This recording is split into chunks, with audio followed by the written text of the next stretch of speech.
Hello and good morning, everyone. Welcome to this week's episode of Breakfast with Boom. I'm your host, Mr. Boomstick XL. And man, oh man, we have an exciting show for you, especially if you are in the Sony camp. Now, stop boo birds already before we're only 2 minutes into the show and I can hear the booing. Listen, there's a lot of Sony stuff to talk about. We are going to get some not Nintendo. We're going to get some Xbox talk in there. We're going to be talking, hopefully we can get to it, the Call of Duty Cold War that has been confirmed to be a remaster or reboot of the Black Ops series, almost identical to what they did with Modern Warfare last year. And if they're doing that, I am saying sign me up right now. But of course, let's get into the introduction so we can start this outstanding podcast. And first up, we're going to start with our regular panel members. First up, you know him as our resident trophy hunter, which I think is at 130 something at this point. He is a big voice for the PlayStation community, has an amazing show that goes live at 5 p.m. Eastern Standard Time on Fridays. Please welcome BitCloud Gaming. What's going on? Good morning, everybody in the chat. Welcome to the show. Definitely excited for today's show, man. It's a lot to go over, and it's 123, not 130. Oh, okay, all right. So that I got the numbers mixed. I'm sorry. Listen, I don't want to. I'm glad you corrected that because someone would be calling you a fraud, and they would be blaming me for it. So thank you for correcting me. It's 123, folks, not 130 something, which I thought was 132. But he'll get there eventually. Trust me, he has those kinds of skills. Next up, you know him as being not only a nice guy, not only the delightful voice you hear on the trophy room each and every week. He has had, unfortunate, some shortcomings. Sony and him are not on the same page, and they constantly drop news after his show goes live. It almost seems like a broken marriage of sorts. Please welcome Mr. Bad Bits. Yo. Yeah, it's definitely like a broken home situation because even today they're like, oh, we got some more news. Joe, did you have a show on Thursday? I'm like, yeah, absolutely I did. Yeah, well, I recorded it on Wednesday. They're like, enough, shut your mouth. We're putting out some days of play news in here as well. I'm like, all right, cool. All right, yeah, great. Thank you, Sony. Thank you. Thanks. But no, I'm happy to be here. Well, it is honestly great to have you. It is great working with you each and every week. And of course, you are on not only this show, but you are on the Xbox Factor podcast weekly, which, by the way, we had nearly 700 people tune in to yesterday's live stream, which is crazy. I mean, I'm going to be honest, I'm saying it out loud just gives me goosebumps because I never would have thought that I could garner that many viewers live in any show that I did. So a big shout out to the community.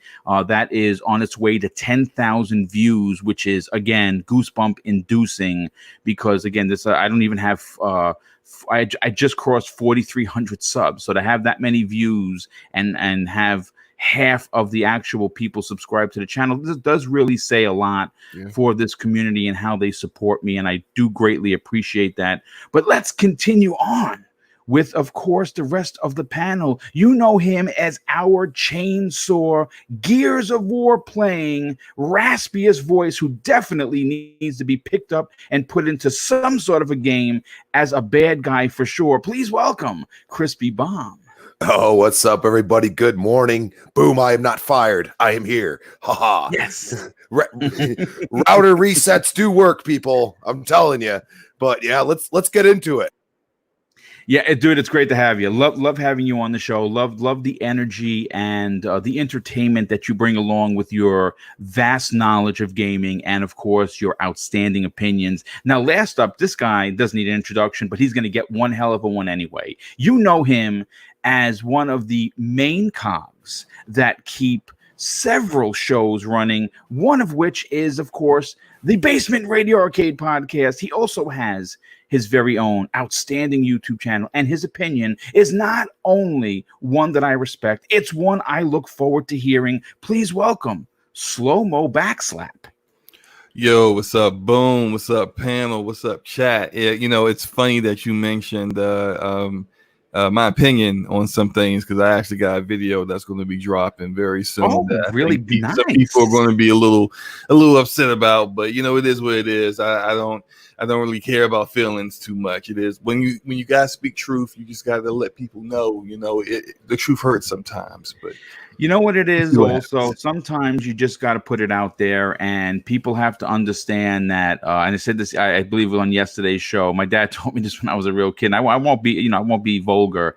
Opinions are like a-holes, folks. Everyone has one, right? So Mhm. it's, if maybe if it's, I think that this world, this social media world that we all live in, due to our being content creators and public figures for that matter, because we interact with the community on a regular basis. You are always going to get people that may disagree, but we also have to remember that it's okay. It's okay to have a different opinion. It's okay not to like the same genre. It's okay not to like the same game. And like I said, the t-shirts are coming. Not every game is for every gamer. But you know what? We're going to start off this show, and I think I'm very excited. In fact, I actually got up super early this morning, even earlier than my normal 6 o'clock, because I was raring to go to talk about some PlayStation VR. Now you can hear in my voice that there's a smile, there's a giggle, and even though I am talking, I'm laughing on the inside because we got a chance to see Ironman VR confirmed for July 3rd, yesterday by the PlayStation blog. And guess what? The goosebumps are being induced as we speak, because I am a big fan of not only VR as a whole, but PlayStation VR. Now, I'm going to go to Joe first because he got a chance to play it. So I know the question of the day is, hey, Boom, did you play and download the demo for PlayStation's VR's Iron Man? The answer is, sadly, no. And here is the reason why. Last year, when money was a little bit tight, I decided to sell my PlayStation VR privately. I got almost my full money for it. And sadly, even though I have 30 something games for it, I just wasn't using it enough. And it was just one of those instances where you kind of needed to get something. I think there was a couple of really big games that I just could not miss.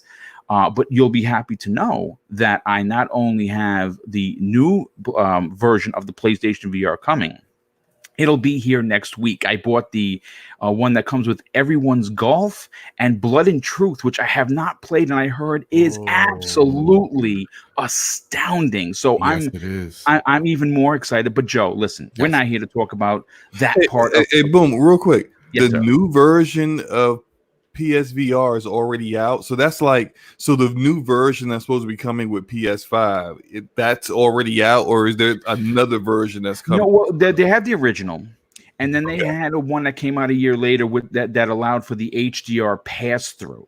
Yeah. Gotcha. Which the original didn't have. So this is the second. This I guess Like you would revision more than it was more of a revision. So we would talk. Actually, it's funny. We started 3 minutes late, but I think the reason why we did that is because I like to talk, and I think that's why I make a good host. And we were all talking about how Sony usually doesn't get enough credit for being consumer friendly. Now, I'm going to be honest with you. They're not in the ballpark of Microsoft. Absolutely not. But I will say that allowing their customers to bring the PlayStation VR current forward with their PlayStation 5 is a big thing. I want people to understand that is a big deal, because eventually there is going to be a quote unquote 2.0 version, and I will of course upgrade to that because I like having the new stuff. I'm kind of nerd like that. But Joe, listen, enough rambling. Let's talk Iron Man VR. Let's talk, in your opinion, you did a video yesterday. I was out there pimping your video for you to make sure you get views on it. What are your thoughts on this demo? Did they knock it out of the park? So it's funny. I played the demo, and I wasn't gonna make a video that day, but after playing the demo, I was like, I need to make something. I need to make an impressions stat.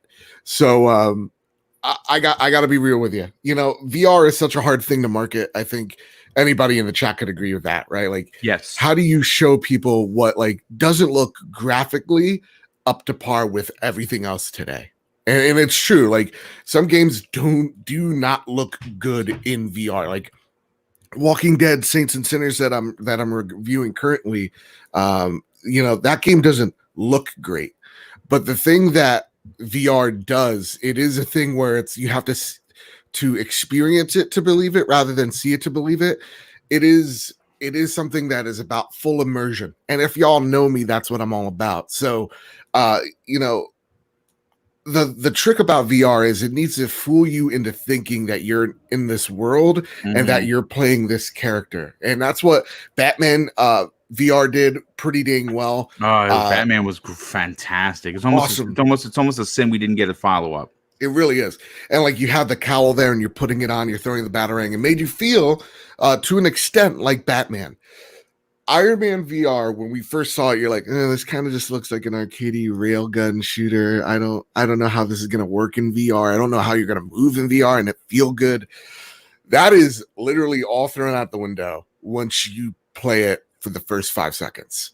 Because how you fly, first off, you need the move controllers. No controller in hand. Okay. But how you fly is with the move controllers, and how you move and navigates with the move controllers. And you're flying like you would if you're watching an Iron Man movie, you're watching the Avengers. So if you're going to hover, I would imagine you'd have to put them down. Yeah, so you put them to your sides to hover, and you're like the triggers are actually your thrusters, able to like fly in the air. That's kind of dope. Yeah, dude. And then you put your move controllers behind you like you're about to Naruto run, right? But that's how you actually start flying. Oh my goodness, I cannot believe this. Joe, I have to apologize. Yeah. I am the worst host in the history of hosts. How dare you? I forgot somebody on the freaking panel. Like, I have never in the history of doing hundreds of these shows ever done that. I don't know what I got to. You know what? Shame on me. People, please give me a big boo in the chat. We have someone else on this panel, someone that I have called Superman on many occasions, who has bailed me out more than once, was here super early, and somehow, like a complete boof live on the air, I forgot him, and that's gross. First of all, Dreadpool, thank you so much for not only agreeing to come on, but not immediately hanging up and going home with your ball, allowing us not to play basketball today. Welcome to the show, dude. Oh, thank you.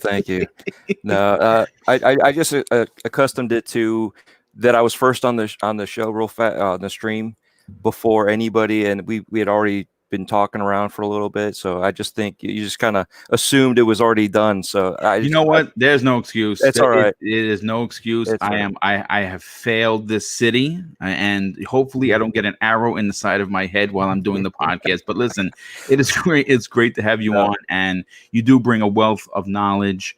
And again, I said this before, and I'm not ashamed to say it again. There have been times where Dreadpool here not only bailed out an entire show, but I mean, we're talking like, hey, Dreadpool, I'm sitting in a boiling oil. Would you mind cranking me out of this thing so I don't fry? And he did it, and I'm always going to be grateful for that. But on top of bailing me out numerous times, he gives me tons of DMs with stories that a good portion. I mean, I read a lot to do 4 live shows, and there's some things I miss. I mean, it's just you only have 2 eyes. Well, I have 4 because I have glasses, but I can only see so much. And he's always sending me stuff. So thank you so much for, of course, being here and understanding the absolute boob era. But Joe, please continue as you tell me how to become Tony Stark, Iron Man in real life. So with that, Dread, I think you need to be late more often. I think that's the solution. I think that's probably what I need to do. Just literally show up at the nick of time. Yep. Versus being, on being late. Prompt. Being late is good. Confirmed. It means a lot. It means you don't get forgotten. I don't know, man. It's terrible. There's no excuse for it. But Joe, please, being old. That's you know what, folks? I don't want to use an excuse. I am an old bastard. There's no doubt about it. I am going to be 50, which is unbelievable. But you know what? It is what it is. So I mean, Joe. I mean, listen. Honestly, I love how you started out with some negativity. I love that when you first started, I was like, yeah, is this going to be arcadey? Is it going to be just kind of like on a rail? I like where you're leading us down this path. And you know what's even more interesting? A lot of people don't know this. It's not a $60 game. No, it's I believe, if I'm not mistaken, $40. it's $30-$40. So, not a full-fledged 60. They could easily do that because of the license, but like Yes. when you first put on the mask, which is freaking phenomenal. You start with just a black screen, and then you see, like Friday light up, you see the mask fly up, and you feel like you feel immediately like Iron Man. And so flying is almost second nature. It isn't the easiest thing in the world. Like turning, you actually have to move your arms up and down to kind of turn.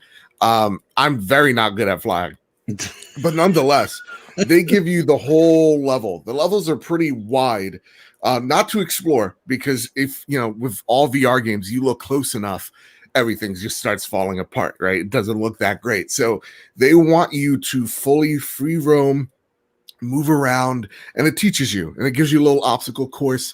The repulsors, you actually lift your hand up, it'll let you hover for a little bit. You lift your hand up and you just press the move button, and that's your repulsor. Okay. So they do a lot of really cool things. They also give you a rocket punch, which is holding down the circle button, and then literally you gotta punch. You really gotta punch. You're actually moving your arm then. Yeah. Okay. So it does a whole lot in the first 20 minutes to teach you. So you'll fly, but if you let go of the thrusters and not do anything, you'll slowly descend, you'll slowly fall. But if you start shooting, the game will know, and it'll just kind of hover you in place. So it'll know what you're doing and kind of like adapt to it. When you are flying and fighting at the same exact time, it makes you 100% feel like Iron Man. Yeah, see, that's great. It's so great. They give you the they give you the tutorial, and then they give you the first level where you're jettisoned out of a plane, and like how with Batman, putting on the cowl made you feel like Batman. Well, what makes you feel like Iron Man? Putting on the suit, and you're literally falling in the air, and you're telling Friday, like, okay, locate the suit. She's like, okay. And you're catching the gauntlets, you're catching the chest piece, and then you're catching the mask, and then you're immediately in. Man, that's dope, dude. That's dope. Dude, it's awesome. And how they break up the monotony between like the gameplay is they like the plane's descending, it's gonna fall into Los Angeles. So you have to redirect the plane. And while that's happening, like the engine's blown out. So you have to like frost the engines, or else it'll blow up. Or there's something stuck in the wing, and then you have to delodge it, or you have to break apart the landing gear so it can land safely. They do a lot of that, and it makes you again feel like a superhero because you're saving things, not just railgun shooter. This sounds more and more interesting. I gotta tell you, I'm not. We're not going to get into too much of the weeds of what I'm about to say, because I'm going to bring it up. I think I'm going to write an original topic for primetime gaming for Monday night, because there have been some rumors recently that there may be a Daredevil game coming to the PlayStation, and PlayStation was specifically mentioned in this leak that I was able to look at. And there was no mention of Xbox. Now, I've had numerous conversations on the Xbox Factor podcast about how I think that Phil Spencer needs to address this forthwith. I'm not saying that they have to go toe to toe and try and get another Spider-Man, but they need to. If it's right, I put it this way: what it seems like to me is that Sony has the Marvel license cornered, because Iron Man VR exclusive. Right, yeah. Spider-Man, Insomniac exclusive. Marvel's Avengers not exclusive, but they have the marketing rights, which is their own. More likely, they're going to get their own special DLC. Yes, they're going to get some. I would imagine it's going to probably include a lot of the stuff from the Daredevil thing. Was kind of debunked. It was, but in a way that just it didn't make sense, because they were like, no, don't look any further into it. It's not real. Troy Baker's out there talking about this. Now I understand he's just Troy Baker, but he's Troy Baker. You know what I'm saying? So if he's talking about it, you know what I'm saying? There may be some, there may be something to it. So it seems as if Sony has the superhero market cornered. And listen, that's true though. If it's true though, Phil should definitely throw some money at Marvel to get like they a need to do Black something. Panther, like Black Panther. That'd be Not just fire. that, like You know what? I say even listen, Black Panther deserves his own game. And I think that if you made it like a Batman game, and it moved around the world, didn't just stay to one continent, it'd be insane. But I would love to see a Punisher be revisited, go rated R, get him, murdering, bad guys. It'd be fantastic. But you know what? Let me just catch up on some of these super chat, and then I'm going to bring you not Mr. Bad, I just want Big Cloud back into the fray because I want to hear your opinion on this. Face 23 BKNY drops an outstanding, very generous $5 super chat and says this: people keep talking about the PS5 SSD. It's only about the SSD. It's I/O 12 channel throughput with cracking keyword efficiency. I think it's safe to assume, or even say publicly, that they have the better SSD. But I want people to understand that the SSD is just one part of it. Their GPU and their CPU are remotely slower. They're not as advanced. And we've heard this from numerous circles that they spent a lot of money and a lot of investment in designing just the SSD. And I've heard this from several people, they should have did a better job rounding out the console like Microsoft has done. So no one's taking away anything from them having a ultra fast SSD. But if you're going to ask me as a gamer, and I'm not a big tech guy, I listen to Colt, I listen to Dealer, I listen to other people who like Optimus Code. These guys know their shit. I'm not that guy, and that's okay. I'm fine with that. But if you asked me, someone who's going to think this through on a more even paced thought process, I'll tell you, well, yes, your fast SSD is great, but I would rather have a stronger GPU and a CPU from what I know. So I think both consoles are going to be very competent, but I think that just having a fast SSD doesn't make it the better console. It's proven already. But I definitely appreciate the comment, and more importantly, I appreciate you being here. Atrocity Knights drops a $2 super chat. Thank you for being here, my brother. He says, Man Eater released today, having a blessed. Yes, I got to be honest with you. I really kind of want that game. But my God, $40. Let me ask you this, Atrocity. Do you feel it's worth 40? Because if on your word, I might pick it up. That looks interesting. Sin Vendetta, a very, very good friend of the show, but also a very generous friend of Double Barrel Gaming, drops an outstanding $10 super chat and says this: Boom, sorry for the sidetrack, but Mr. Badbit, did you debunk the fact that Blue Point's next game is Demon Souls remake? Because if it's not Demon Souls, I'm going to be very depressed. I got to be honest with you. I've been hearing the Demon Souls remake for, gee whiz, man, almost a year. I think that's pretty much a lock, to be honest with you. I think that's going to be a launch title, folks, and I think it's going to be big. Now I'm going to be honest with you. Reports for Jack and Daxter are coming in too. Oh God, yes. I you know what? Sign me up. I'm buying. Like I told you guys already, I'm already buying the whole launch list, whatever it is. But you know what, BitCloud, let's bring you into the conversation. I honestly don't know what your opinion is on the VR front. I don't know if you have one. I don't know if it's something that you're into. But this is a big deal. It's a big deal because it's Iron Man, right? And Marvel is hot. It's an exclusive. It's a VR exclusive, which again, I think is going to move units when the bundle comes out on July 3rd. And hearing from what Mr. Badbit had to say, it's actually really freaking good and done in a way that makes the player feel like Iron Man, something that's very hard to do in VR. And that's what he's being quoted in saying that. And on top of all of these wonderful things, it's only $40, which is crazy. So what are your thoughts on Iron Man VR and the fact that they dropped the demo right after the announcement? Well, for one, it's insane to see that they're still supporting VR. Like they're really showcasing that. Yeah, I love it. I love that they're doing it. They're really committed to it, and I like that. That definitely shows that despite the low sales, it's really still quite alive, and I like that. I like how it has its own separate thing going on.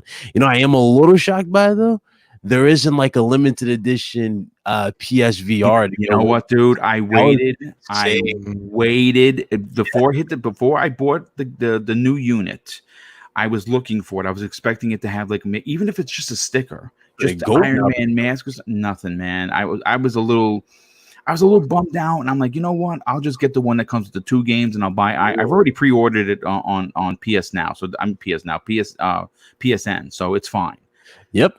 But I mean, honestly, though, out of all the Marvel characters, Iron Man definitely makes the most sense, you know, Sure especially does. like if they make it to where you feel like, when you put the suit on and you're in the gantry and he's putting in all the gadgets and stuff like that. That'd be cool if you can actually see that stuff happen and you like suit up and then you go out there to combat. Obviously, we have the new Marvel game, Marvel Avengers game that's coming out very, very soon. September. And you see the different, and you saw how they had the flight mechanics for Iron Man there. So it really looks like they kept the exact same format. It's just obviously it's first person. I do like it though. It's definitely more seamless than it's been, and it's good to see that they've improved from that god awful Spider-Man game. Yeah, I remember Spider-Man VR. Yeah. That was god awful, and I'm glad to see that they actually were able to push it and give you not only a good looking game but also just more seamless. It looks that much better, so that's good. And also the fact that it's forward compatible with PS5, that's going to be even better because you already know PSVR 2 is going to take more like a little longer to get out here, especially getting the bugs worked out, more like they're going with a wireless design. So it makes sense. I hope it's going to be like the Quest. If it's anything like the Quest, which I currently have, thanks to a very good friend of the show, Wilmy Hood, who actually bought it for me last year. It is having no wires, folks. I understand it's just one wire. It's just a one wire you plug in, but it does tug at the back of your head. It does. You do feel the weight of it. Having no wires, and of course allowing for your own personal setup, which I think is one of the features for the Quest. I hope moves forward with the PlayStation VR 2.0. And if you don't know what I'm talking about, basically, like my wife and I, we live in an apartment, and the living room space is where I play my games. And it's sizable, but it's not what I would want. I'd want a lot more space. So with the Quest, what it does is the front part, even though it's completely black, it opens up where you can actually see through it. And it allows you to almost spray paint using the wireless controllers your area of play. That's so cool. You spray it around you, and when you get close enough to that, a wall comes up, like a virtual wall, so you're too close. It's ingenious. Now we were talking about, again, one of the reasons why we went late is because I couldn't go live on the air laughing because BitCloud had made mention. Did I see the video of the guy that went through? Yeah, I think what was it called? The Wire. It was that movie, right? That Wire demo, like he was on a balance beam and then he went too far and went face first into the. It wasn't good. It wasn't good. I don't know what he was thinking or how he thought that was gonna go. I don't know what was going on there, but he destroyed his whole setup. And it's like, really? I hope he has insurance. You remember when the Wii first came out and dude got like a brand new TV with the Wii? He was like super close to the TV. It's like, do you not read the instructions? They tell you to get back. You're not supposed to be super close like that. So it was crazy.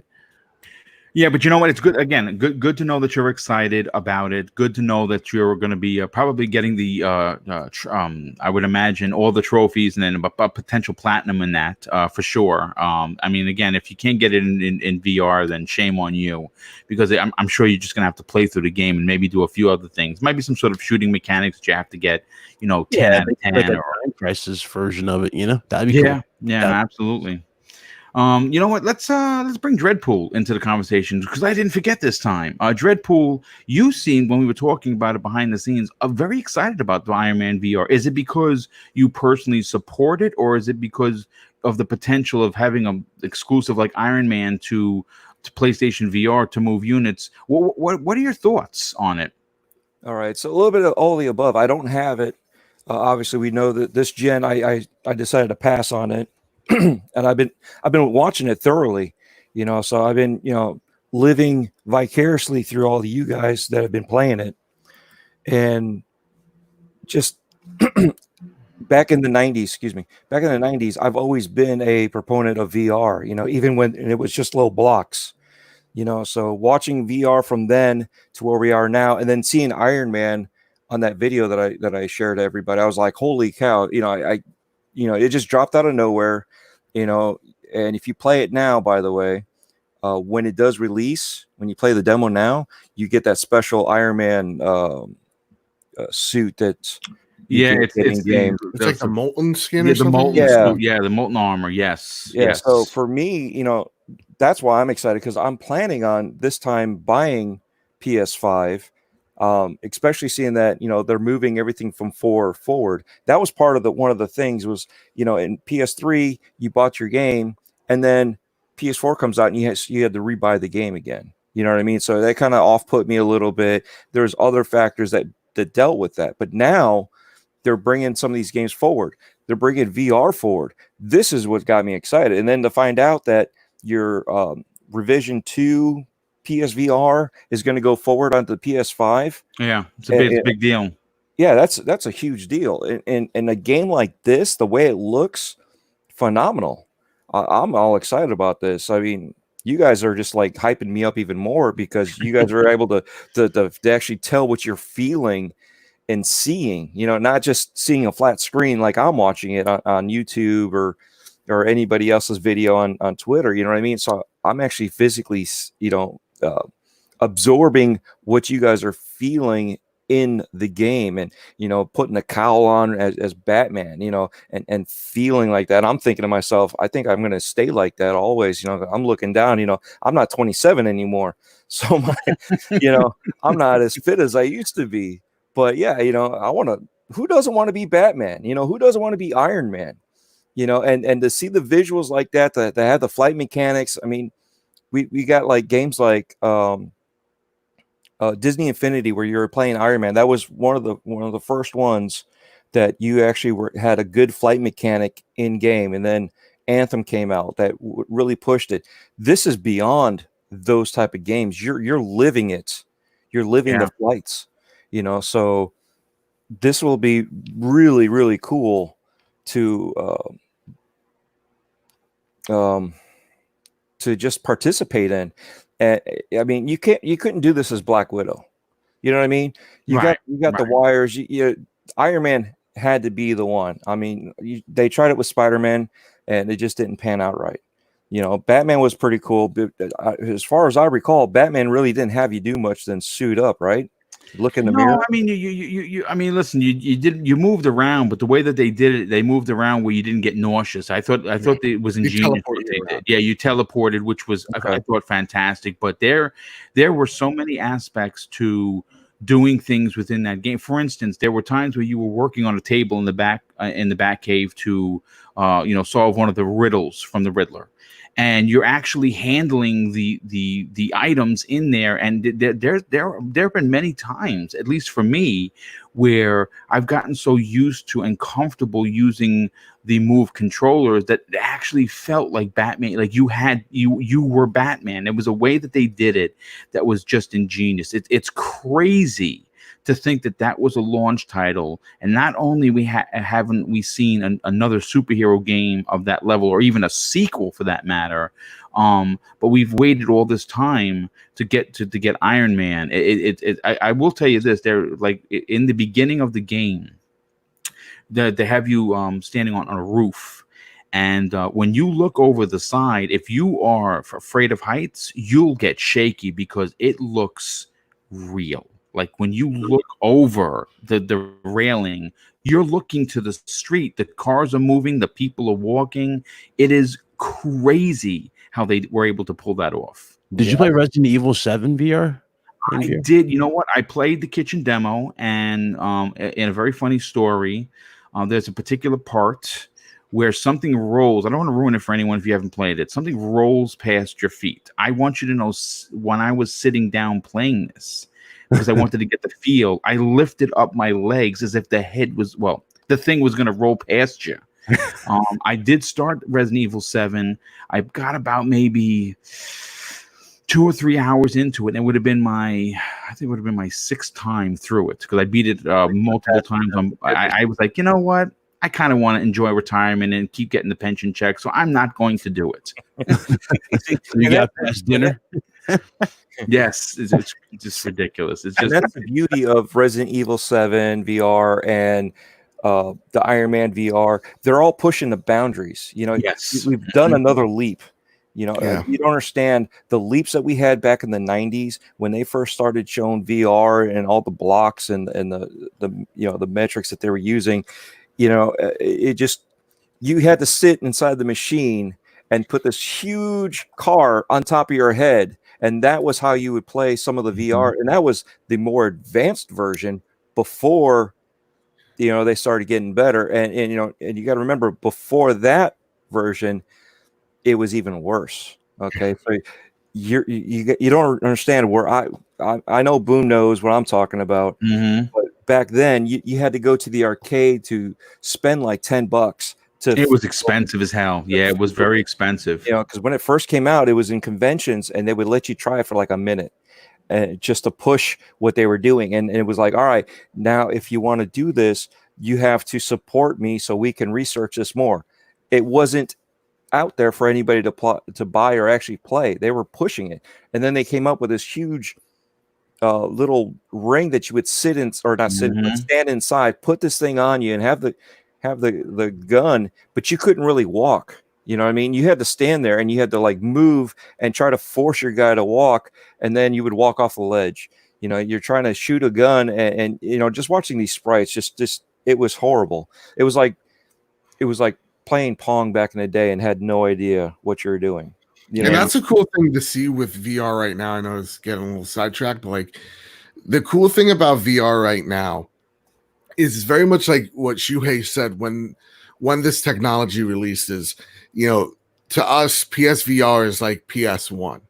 We're learning what this technology is capable of, and to see devs take this tech, the PSVR tech, which is now considered very dated, and make extremely well executed games on, and even seeing some games that are ported from better VR headsets onto this headset, it blows my mind to see where VR has come in just a few years. No, that is a fantastic point. Dreadpool, anything else you'd like to add before we move on to the next?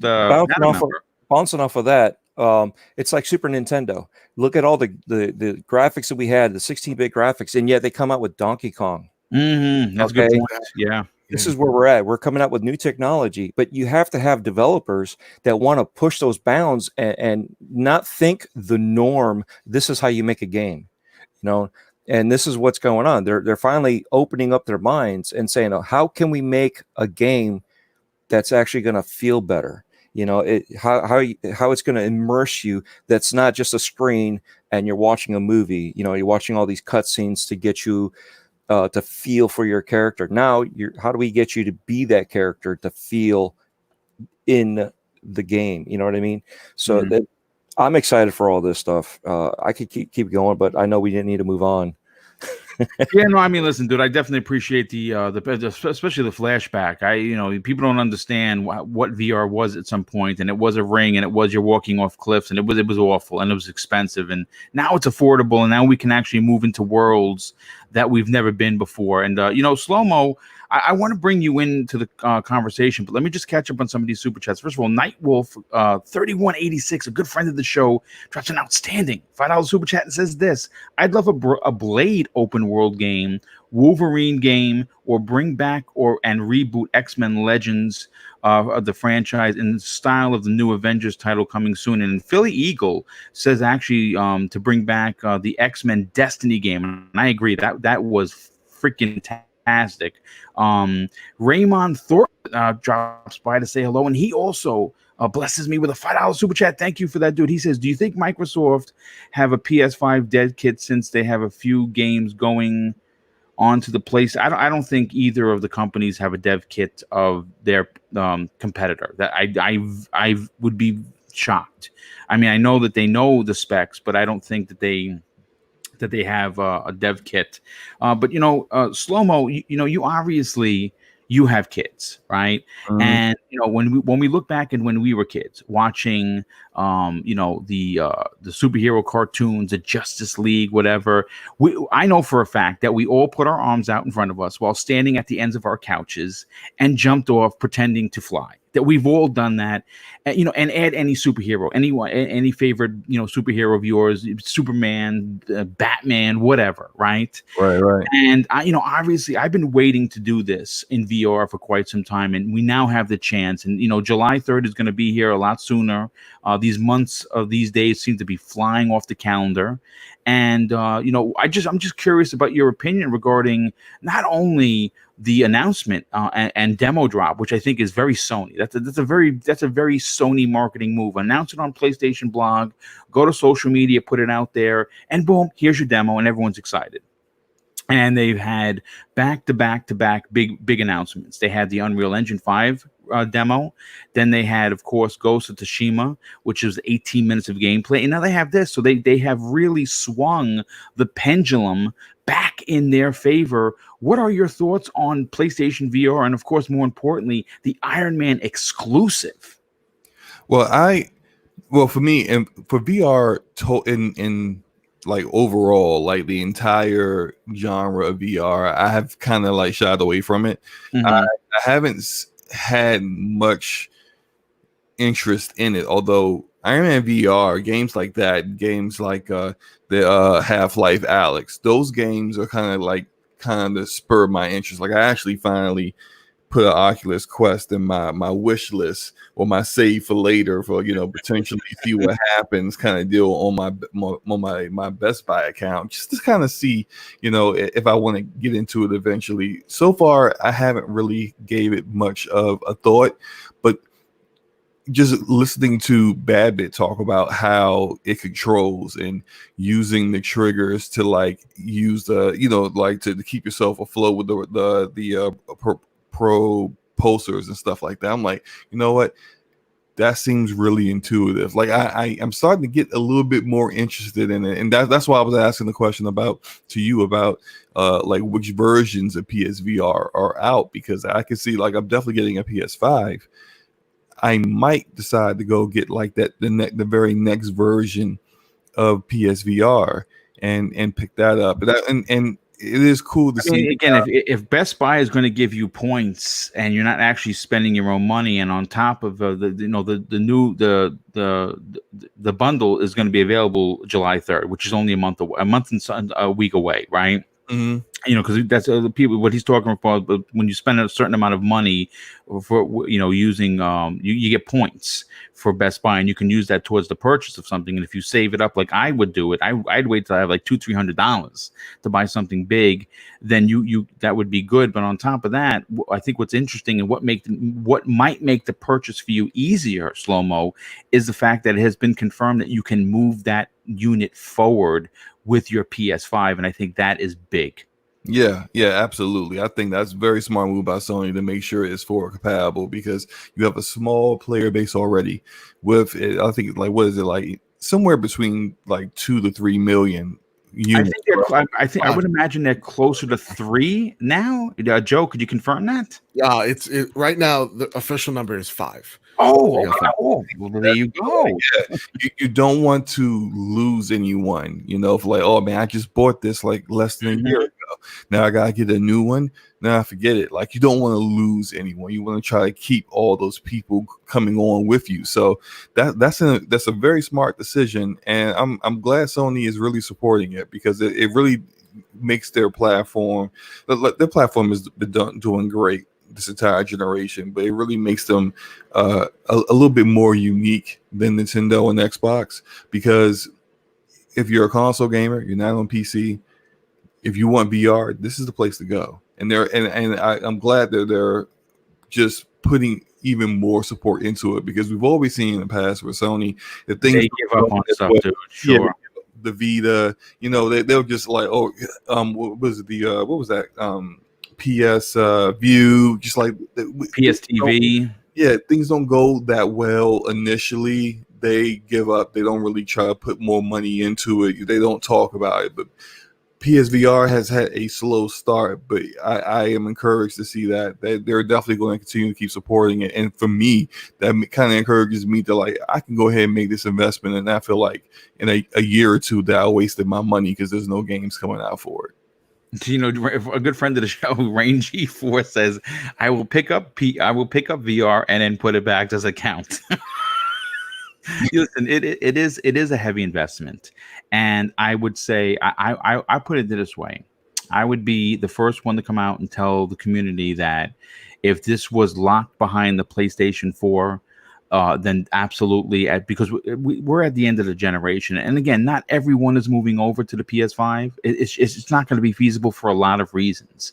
One, the current world crisis. There are a lot of people that can barely get milk for their kids, so a $500 PS5 is probably not in the cards. But because the original unit, it's the PSVR revision, I guess I don't want to say 2.0 because I reserve that for the actual PlayStation 2.0, which is what has been called anyway. The fact that you can bring your old unit forward and it's going to probably get some massive support from the hardware, power differential from your PlayStation 4 Pro to your PS5. It's going to be advanced in some way or another. I think that I would encourage people that if you were on the fence, if there wasn't a game for you to go out and get, the Ironman bundle that comes out July 3rd is something you might want to consider. If you want to treat yourself, you say, you know what, I'm going to treat myself, because I've been waiting on it and I've been waiting for that game. I think that this might be the game. And listen, honestly, it's not the only one. Right. And if you really think about it, I look at my Best Buy save for later list on a daily basis. Just in case, like I got RAM in there, I got all kinds of stuff. I got fans for my PC. You see, let something go on sale. I'm copping it, and like that damn Oculus Quest never goes on sale. It is always sold out, $500, and I'm just like, why? I mean, that's always sold out. The Index, that $1,000 VR headset.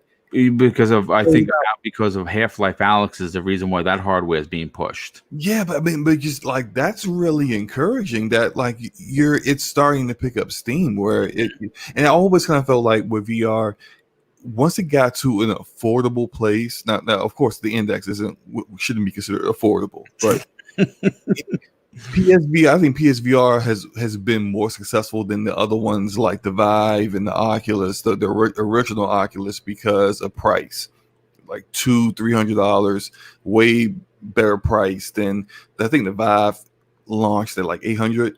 Like that's not feasible for like not casual gamer, but just any gamer regularly. Like that's way too much money for a brand new experience that you don't really quite know what you're getting from it. Yeah, somebody like me. Yeah, right. So like as the technology gets better and they can be able to mass produce it at a cost that doesn't break the bank for the manufacturers, I think that's where people will start giving it more of a shot. If it's not super expensive, I'll give it a shot. I'll give it a chance. And then, hey, the games are there. It's not just like basically souped up demos anymore. They're actually full-fledged gaming experiences like you get with regular console games. So I think it's going to really pick up soon. I think I can really see like 3-4 years from now, VR is a lot bigger than where it is right now. Yeah, I absolutely agree. I you know what? I'm going to be along for the ride. Crispy Bomb, let's bring you into the conversation because you, my friend, were very excited to talk about Ironman VR, and I'm not even sure if you actually own the unit or not. But are you happy to know that not only is this game a winner based on what we've seen on the previews, but of course hearing real world account from Mr. Bedbit saying that it does make you feel like Ironman. Are you encouraged to see where they take VR? And more importantly, how stoked are you that the Ironman VR doesn't suck? Well, who doesn't want to be a superhero? I mean, seriously. So, in general, I've experienced some decent VR as of late. Unfortunately, VR itself has let me down over my lifespan. Even to riding it destroying one of my favorite roller coasters for a period of time because, you know, they decided you had to wear a VR headset, and that drove me nuts. So, you know, I've experienced all types. Only as of late, you know, I experienced that at Dave and Buster's. It was pretty good. Keep in mind, this is a $20,000 machine. So, you know, my thing and my problem is yes, I'm glad to see Half-Life Alyx. I'm glad to see Iron Man. And then maybe you could bring Resident Evil 7 into the mix. And you could say those games are definitely like high quality. They put the time and effort into it. And you know, we need more of it for me to make an investment like that. And I would probably go more towards the Oculus because I have most people tell me that it's a little bit better. Now, who's to say when PS5 comes out that doesn't change? But just keep in mind the investment. And, you know, right now it's like, if I'm not going to put hundreds upon hundreds of hours into something, I'm not spending more than a couple $100. You know what I mean? And that's the way I look at almost everything. You know, if I spend $1,000 on my TV when I could buy one that I'll have to replace in 5 years, no, I get another 5 years because I spent another $500. I look at stuff like that.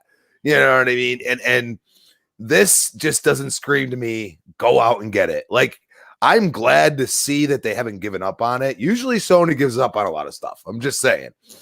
But I'm also intrigued to the point where maybe in some years you might see Microsoft actually do something with this. But I almost feel like they're going to have enough quality games now because they've screwed themselves with games time and time again. So now it's like, don't release something that, you know, you don't have games for because it's just not going to work, or high quality games, I should say. You know, so at this point, I'm hoping that, you know, down the road, you know, I see more and more of games of this caliber, or even, you know, like using the Marvel IPs is brilliant. Yeah, you know, they really noticeable IP, dude. Everyone knows Iron Man. Yeah, exactly. And you got to realize, like, I came from the days when they called Virtual Boy virtual reality. Okay, I had a Virtual Boy. Me too. I had it also. All right. Horrible, absolutely horrible. Made you want to. Yeah, it almost made you blind. Yeah, yeah, man. It's stunting your eye growth, man. Yeah, and that thing was like $200-$300 too. It wasn't cheap. I remember seeing it in Blockbusters, and it was just like they even had like a little demo set up, like at the front counter. They were like begging people to try it because one was getting in. I was just looking at it like, yeah, I think they had a Mario tennis game for it. And I'm just like, everything's red. This is then like after like 2 minutes, I'm like, my eyes are starting to hurt. You know what? It was bad. It was a bad. It was a bad Nintendo. That's where I come from. So that's why, like, it's like me. I gotta see more of this. Like, from what I've seen from the videos I've watched and everything else, like, this is exciting for me. This is what I was expecting VR to be, but it's not, you know, 1 or 2 or 3 games is not going to be worth whatever purchase I make. You know what I mean? It's just not there yet, but I'm hoping we get more quality like this. I mean, listen, I think it's coming. I think that Sony has found a way to change their ideology when it comes to giving up on stuff, because obviously, you know, the word niche is always brought up when talking about VR. I'm not a big fan of the word niche, especially VR, because quite frankly, it is amazing tech, and if it's done right and you are made to feel like, you know, character A that you're playing, they're doing the right job. If you've a perfect example of how VR is done to the point of wowing someone, play 5 minutes of Beat Saber. It is one of the best games I think I've ever played. So much so that I own it for the Oculus Quest, and I play it all the time. It is phenomenal. I will rebuy it and play it on the PlayStation VR. Oh, well, you know, cheaply enough. I want the trophies, so that's why I'm going to do it. But the game is an unbelievable showpiece for what movement and, you know, of your arms and your body is in VR. It is phenomenal. So what I want to do is I want to keep this ball rolling, and you know, we're gonna keep it with PlayStation, because a huge leak happened yesterday, and you know what?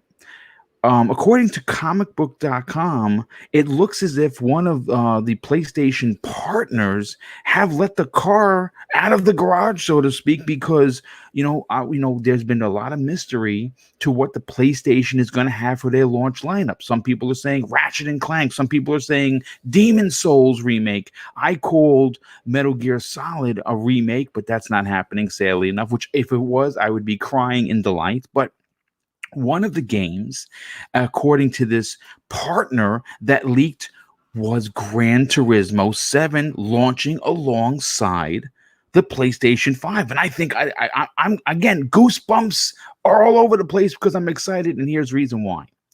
Next Level Racing, an Australian manufacturer, they make racing cockpits, like the real deals. Like if you really want to really geek out and get yourself into a car and have that whole setup going, it's going to cost you a pretty penny. But they're part of what's considered the professional racing scene, and they have seemingly confirmed that Gran Turismo 7 is not only in development for the PlayStation 5. It looks like it's going to launch alongside the new console this fall. Now, this is great news, and it brings up a very interesting conversation that I want to talk about with the panel and in the entire chat, because and I'll talk about that momentarily. Taking to Instagram, the company or the manufacturer, which has worked with the PlayStation in the past, asked its followers what 2020 racing game they are looking forward to. Accompanying this question was a picture featuring 4 logos of different racing games, and one was Dirt 5, which has been announced already. One was the F1 2020, which has been announced already, and the other one was the new AMS2 racing title that has also been announced. And then the fourth one was the Gran Turismo logo, getting the entire community, including myself, very excited. Now, this is where the conversation gets a little interesting. Now, we've heard through rumors that Forza Motorsport 8 is not only in active development, but potentially, based on rumors, going to launch right alongside the Series X. And it makes sense. It makes perfect sense because last year there was not a new Motorsport, which was supposed to come out. They skipped a year, and I imagine that the reason why they skipped it was to give them more time with the new hardware and to have it launch alongside the Series X, which I think is going to still happen. But this is where the question comes for the panel in the chat. Now, what I think is really fun, what I think is very exciting as a gamer, someone who's going to purchase both consoles, someone who's going to purchase both, well, not for so much for the Xbox because I have Game Pass, but definitely buying all the launch titles for the PlayStation 5. How freaking amazing would it be for Gran Turismo 7 to go up directly against Forza Motorsport 8? The gauntlets would be thrown down. The talk would be completely wiped away. It would be mano a mano, franchise versus franchise. And I honestly don't remember when that has ever happened before, where they've launched at the same time. Maybe way back in the days. But, and I'll start with BitCloud. BitCloud, what are your thoughts on the potential of not only getting a new Gran Turismo, but it going head-to-head with Forza Motorsport 8? Well, this will be big because last time I heard anything about this game prior to this leak was at not a game developers conference, but you remember their CDC? It was like their little event where they showcased their TVs. Yes. Yeah, I remember that. And they were showcasing this huge 8K 120 frames per second TV. And supposedly they were playing Gran Turismo on there. Afterwards, there was a report that came out saying that they were pushing 8K visuals on the car. I recall that. Yes, like that. So I really do want to see the finished product on this, and more likely, if Sony was smart with this, which I'm pretty sure that's the strategy with Gran Turismo 7, this is more likely going to be pushed heavily, strictly for PS5. I don't think this is something that's going to drop on PS4. I don't think so either. I think it's going to be an exclusive for the new console to push that hardware. Absolutely. Yeah, this is definitely the one they're going to fall back on and push the hardware for sure. I definitely want to see how it's gonna be a testament to see just or give you an estimate, right, of what you're gonna see from first party. Remember Drive Club? Yeah, Yeah, yeah. estimate from Drive Club. So I'm definitely expecting that level of detail. And granted, Drive Club again, they claim they went insane with PS4 with that, and it still looks good to this day. And Gran Turismo again is just known for being that cockpit accurate racer. I'm not really into those type of things, but again, it looks. I always appreciate the detail. So. Well, yes. the one thing I will say to add on to what you're talking about is most of the time when new hardware releases, the best way to show off your hardware is with a racer. And we know that we know Motorsport 8 is coming. Now, like I said, there was some question whether or not they were going to hold off Motorsport 8 and release Horizon 5. I think it's going to be Motorsport 8. But as a fan of gaming, it would be pretty damn amazing to have both games officially go up against each other for next gen, and really this is what I call really taking off the gloves and prove once and for all which is the better racer. Now, if you look at the chat, which we're almost at 400 people watching this morning, and that's tremendous. So thank you so much for everyone tuning in. But of course, Forza at some point, Forza took the lead and never kind of looked back when it came to racing, and that's because Polyphony they kind of dropped the ball. I mean, their development times have been grossly overblown.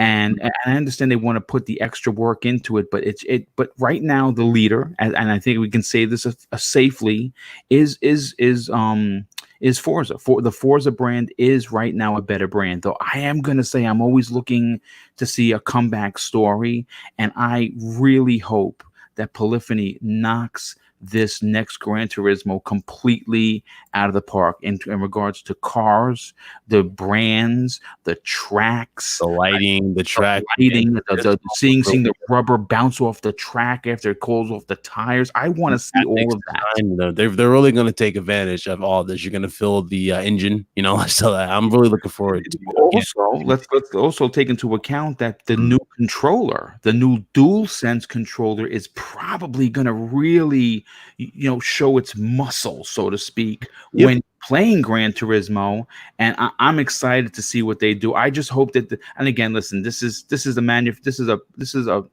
manufacturer that has worked with Sony. They showed the logo. Now, is it a boo-boo on their part? Probably. This is probably one of those surprise announcements that's supposed to come, which we're going to actually get into the story next about what's going on with that June announcement that's kind of like moving and partners are kind of maybe backing out. We're going to get into that for a second, but I'm very excited. And you brought up some fantastic points regarding Gran Turismo. It's going to be nice to see them potentially come back in a big way. Mr.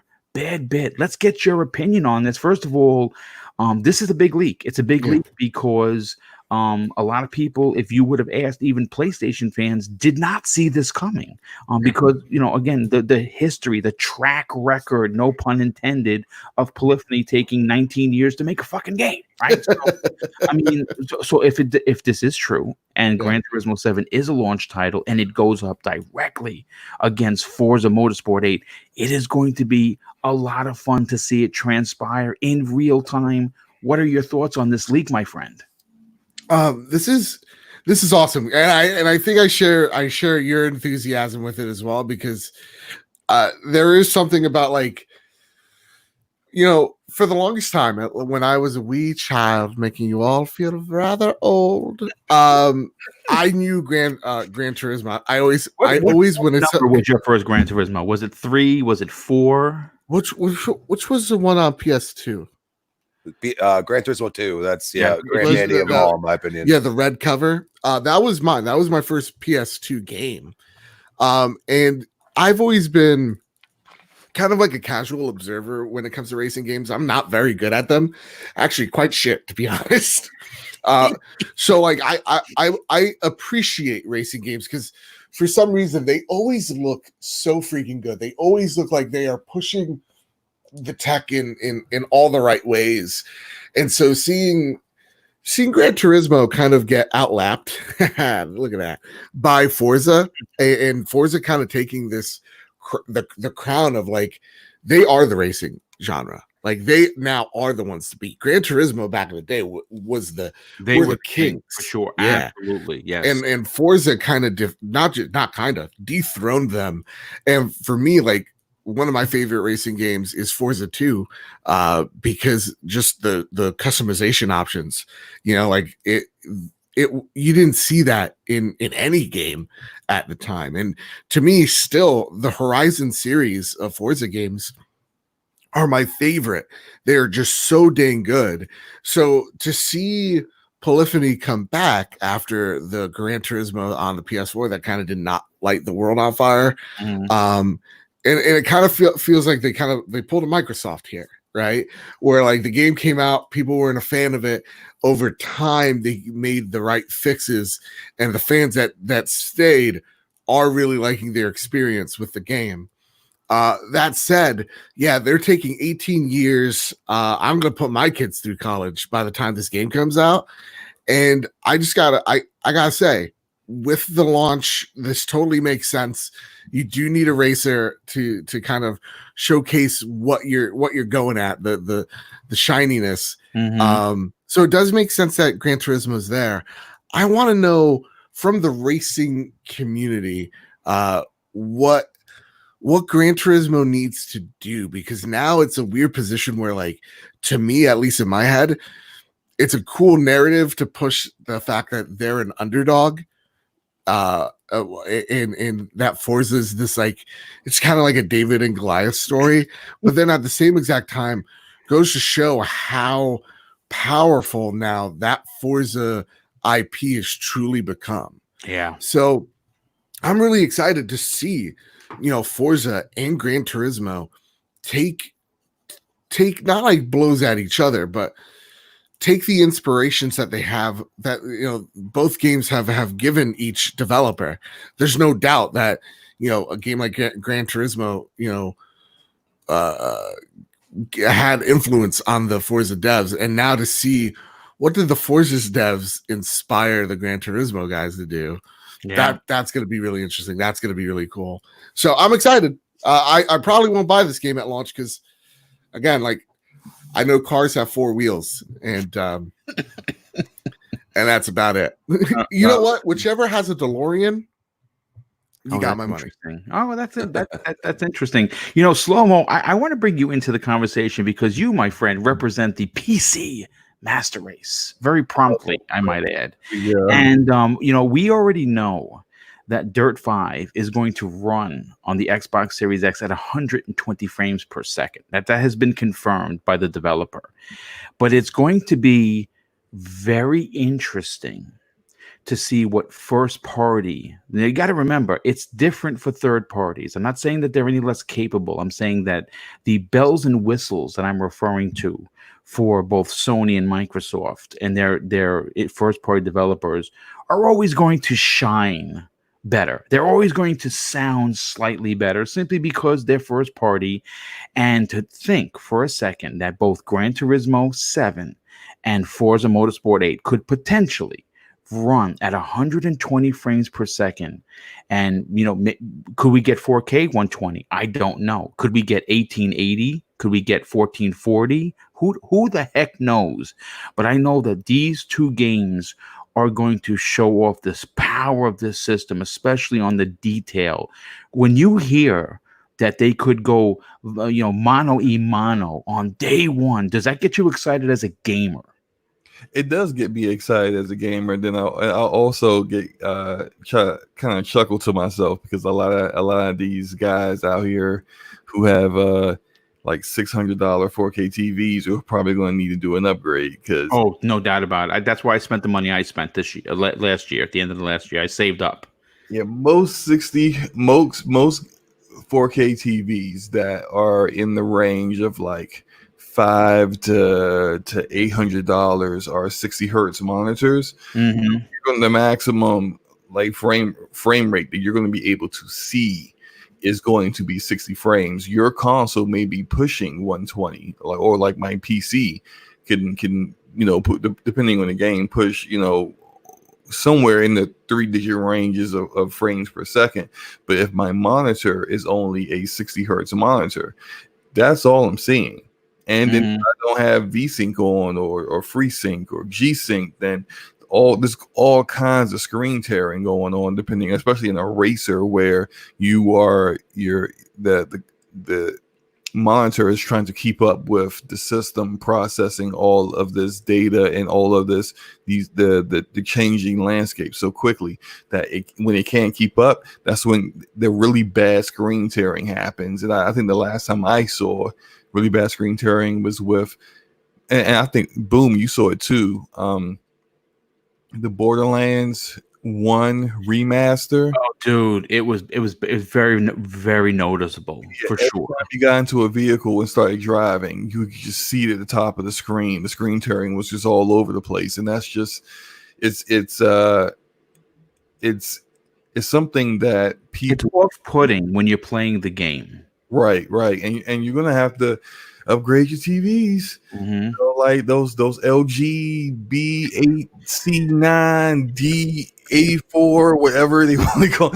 Like, it's gonna be a pretty penny, but it's gonna be worth the cost once you get like an OLED that can actually display a better picture and also hit 120 frames per second, 120 hertz, which is going to give you 120 frames per second. That's going to be awesome. And so I think for all racers, like the minimum should have been 60 this generation for any racer, and going into next generation, definitely 120. I'm always frames over resolution, and considering all of the different techniques and features that we're getting, like if all of us PC gamers are starting to see with DLSS 2.0 for NVIDIA graphics cards, it's actually upscaling visuals that look better than native resolutions. So you can have a 1080p resolution with DLSS 2.0 enabled,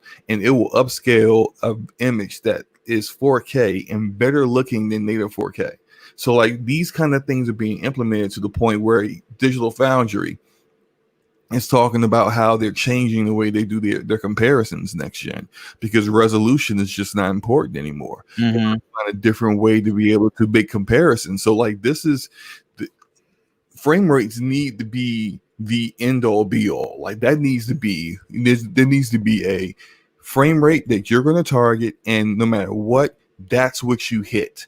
And then wherever the resolution is where that lands at. If that's 1440p but upscaled to 4K, so be it. If it's checkerboard 4K, so be it. I don't care, just as long as the frame rate is exactly where it needs to be. For racers, it needs to be 120. I absolutely agree. 120, yeah. So I mean, for me personally, like I'm not a big racer guy. I play Forza Horizon. I know it's not like Motorsport or the old school Gran Turismos where you're like changing every little thing. You're changing out your muffler and the 5 different ways. Like I don't care. Like I all I care about when I mod my cars in Forza Horizon, like, did the stats go up? Does that number go up? That's how I play it too. Am I S-Class now for this car now? That's all. I don't know. I don't know if I screwed the car up or not. So for me, it's just I enjoy it for the time I play it, but I'm not that big into racers. But I can definitely tell when I played on my Xbox One X versus when I played on my PC, the frame difference extremely noticeable. Like I'm running at like 130 frames per second on my PC. I would never play it on my Xbox again. So like once you get there, it's just like you can't go back. No, I mean that makes perfect sense. But the next consoles are going to be, they're going to be powerful, and they're going to show us things that as console gamers. See, like I'm not privy to the PC Master Race because I run this show off of a Surface 4 Pro. You know what I'm saying? So that's as much PC as I go, and I'm okay with that. That's fine, because even if I had a massive, ridiculous tower like you and Enrique, for that matter, it just would be a waste. It's just not the way I game. But you know what? Crispy Bomb, I'm interested to hear your thoughts, but let me just catch up on these super chats. First of all, Sin Vendetta once again drops an outstanding $5 super chat, and he actually gets some good information. He says Gran Turismo and Forza did go to head-to-head with Forza 7 versus Gran Turismo Sport. They went head-to-head in 2017. Yes, you know what, dude? Good call on that one. I totally forgot. Smuzz 246 drops a $5 super chat. Thank you so much for being here, dude. He says, can't watch live today, but still wanted to show my favorite showrunner and panel some love. Well, thank you, dude. And you know what? When you do get a chance to catch it on the replay, you're going to enjoy it. We've been having a lot of fun. Nightwolf 3186 shows his additional $5 super chat. Thank you for the love, my brother. He says, new Shinobi just retweeted Summer Game Fest tweet saying save dates for June 20th and July 22nd for developer showcase events. And is that from Microsoft or I think because Shinobi's always tweeting for Microsoft, so that could be it. But that's dope, dude. Thank you for the hot information. But Crispy Bomb, if there's one thing that people like, it's when two behemoths go up against one another because they want to see the fight. And regardless of where you land on what's your favorite car to drive, your favorite model, make, year, both of these companies, both franchises in Forza and of course Gran Turismo carry a tremendous amount of weight, tremendous amount of history when you talk about one versus the other. And, at one point, Gran Turismo was in fact the king of racers. Forza came around and, and they just kept grinding, eventually taking the reins as the king of racers that everyone wants to be. But to know, again, this is all fictional right now because there's no confirmation. We're just fictionally throwing it out there to the universe. Would you be excited to see Gran Turismo 7 versus Forza Motorsport 8 to launch alongside the two massive pieces of hardware this fall? I mean, it makes sense in some way. As far as racing games, Gran Turismo's got an uphill battle, man. It's almost like when you see, EA trying to pull out NBA Live every 5 years now. Yeah. Mm-hmm. You know what I mean? It's one of those things like you lost the battle. Can you get it back? And the one thing I caution is if they don't do it right, I mean, their dev cycles are insane for these games. And you got Forza over here pumping it out every 1 to 2 years. You know what I mean? And that's the problem that they have to realize. Like, can you even, they already took the lead and they came out way after, now you got 8 coming out and you're doing 7. Like, how long are you going to have dev cycles for? So they got a huge uphill battle. I mean, I came from the days, if there was trophies back on the PlayStation 2, I beat Gran Turismo 2 10 times over. Okay. So, and then I went to the Need for Speeds after that. They were more fun to me. You know what I mean? I'm not into the whole, make sure my line's perfect and, all that happy horse crap, as I like to call it, and I did enjoy the fact that like, that was probably one of the first games that really gave you, the ability to change so much on your car, which a lot of them didn't. You remember it came with 2 discs. Like that was a huge game. Yeah. So big. Gran Turismo is, like I said, I mean, it's almost like I'm feeling like they're EA with NBA Live. They're like, let's go toe to toe with them. And then they're probably going to get stomped. And if they don't, and they showcase exactly what they need to showcase for the PlayStation, even if they don't grab every racing game, enthusiast, at least you showed what the console is capable of. Now, I caution, I mean, if Dirt 5 is already going to do 120 frames per second, I can almost guarantee if Forza 8's coming out, which it's like Fable, for us, like it's coming out. It's just a matter of when. But it's probably going to be 4K 120 frames. I mean, that's my inkling. And like Phil has said 100 times, frames are king for him right now. He wants to push the frame rates. So, and like Slow-Mo said, I mean, I know people, plenty of people have said this, like, once you go PC, you're not going back. And that's why I'm like, well, I'm not spending that money. So, I'll buy one to do other stuff, but I'm more of always been a console gamer. I mean, it's just the way I will always be. You say that now, Crispy. we'll get you pretty soon. Don't worry about it.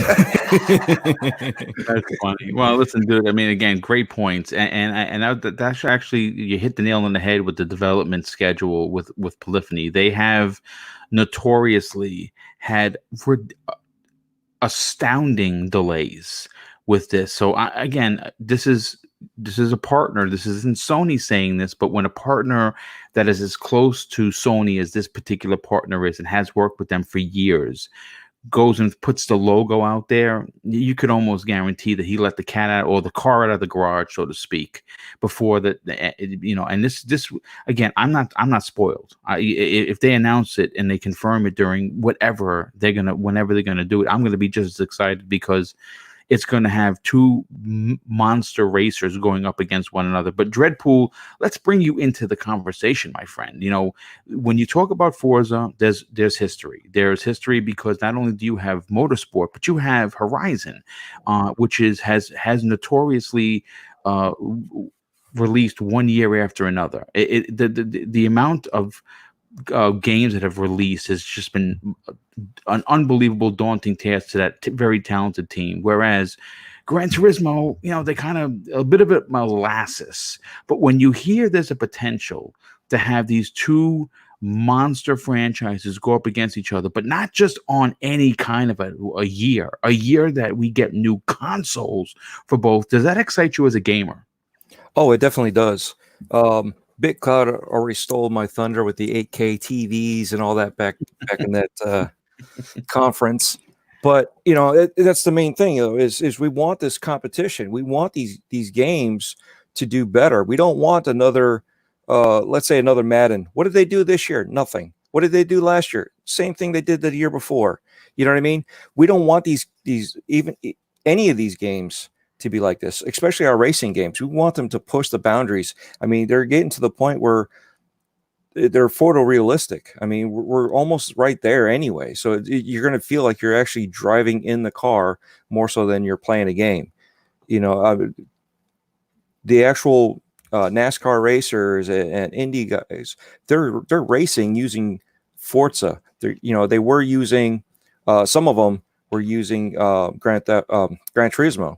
So, but now they're using Forza more. So, okay, so let's if they're doing this to train so they don't have to physically go out there, it's getting to that point where these games are now more than just simulators.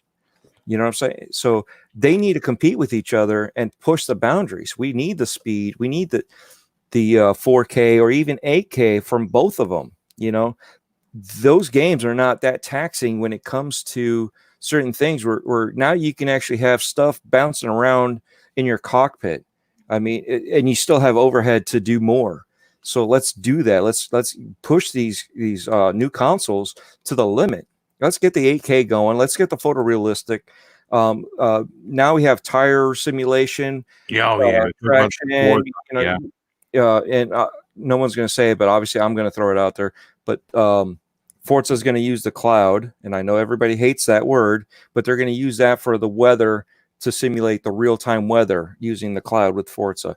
Obviously, if you're offline, it's not going to do that, but they're trying to push a boundary there. What is Gran Turismo going to do? They need to push that. They've already shown it on their TVs, but this was with PCs from last gen. Last year's models of PCs doing this simulation.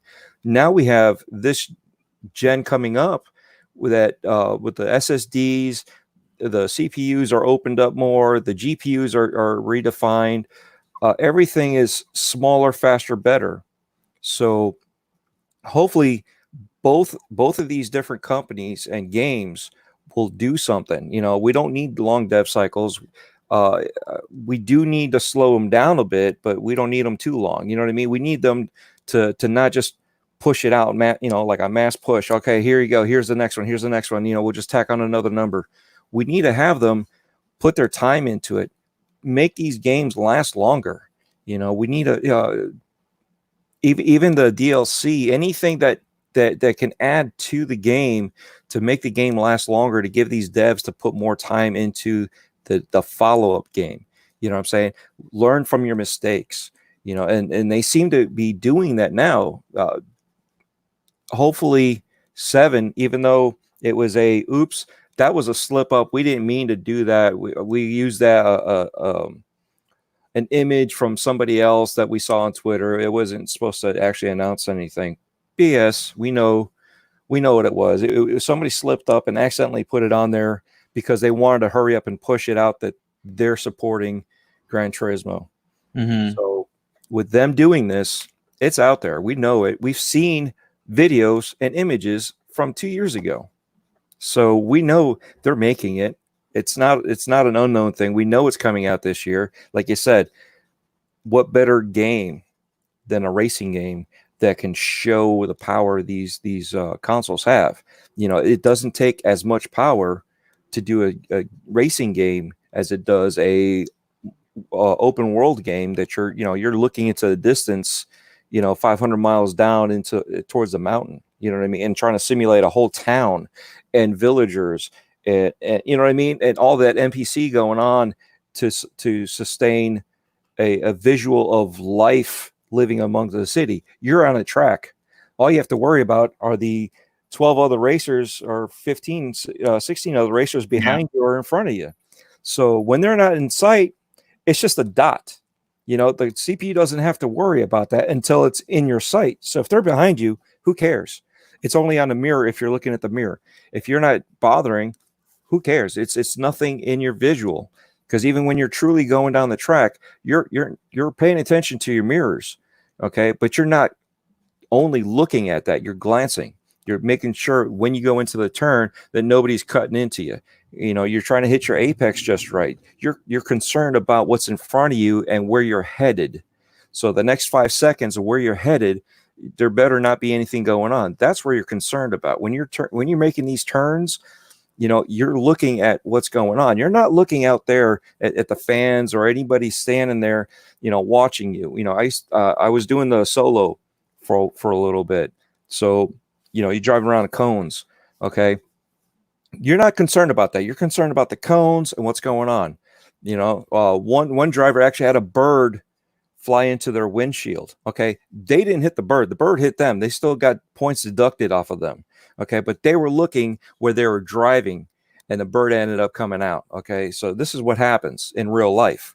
So they weren't concerned about, it's solo. So it's one car on a track. You're doing times. You're not doing like all together, but still they're not concerned about anything but what's going on at the moment, where their next turn is, how to get to there. So this is the same thing that these games are doing. They're getting to show you where you're going, what's next on your list of turns, So all this stuff, they should be able to go 8K. They should be able to go 120 frames a second. They should be able to push all this on this next gen. I mean, like I said, we've seen it before. Forza's is the king right now. So we need somebody to, that competition to dethrone. What happens when you're a king? You have to fight off any other kings coming over to take over your territory to be king of your territory, right? So this is what we need. We need this friendly competition amongst these devs, amongst these games, and amongst gamers, friendly competition. We want them to do better. We don't want, I saw it on Twitter, right? Prime example. I saw it on Twitter. Well, PlayStation should just give up. They shouldn't even bother. Forza's already got it. No, we don't need that kind of mentality. We need the mentality of, what? Forza's king right now.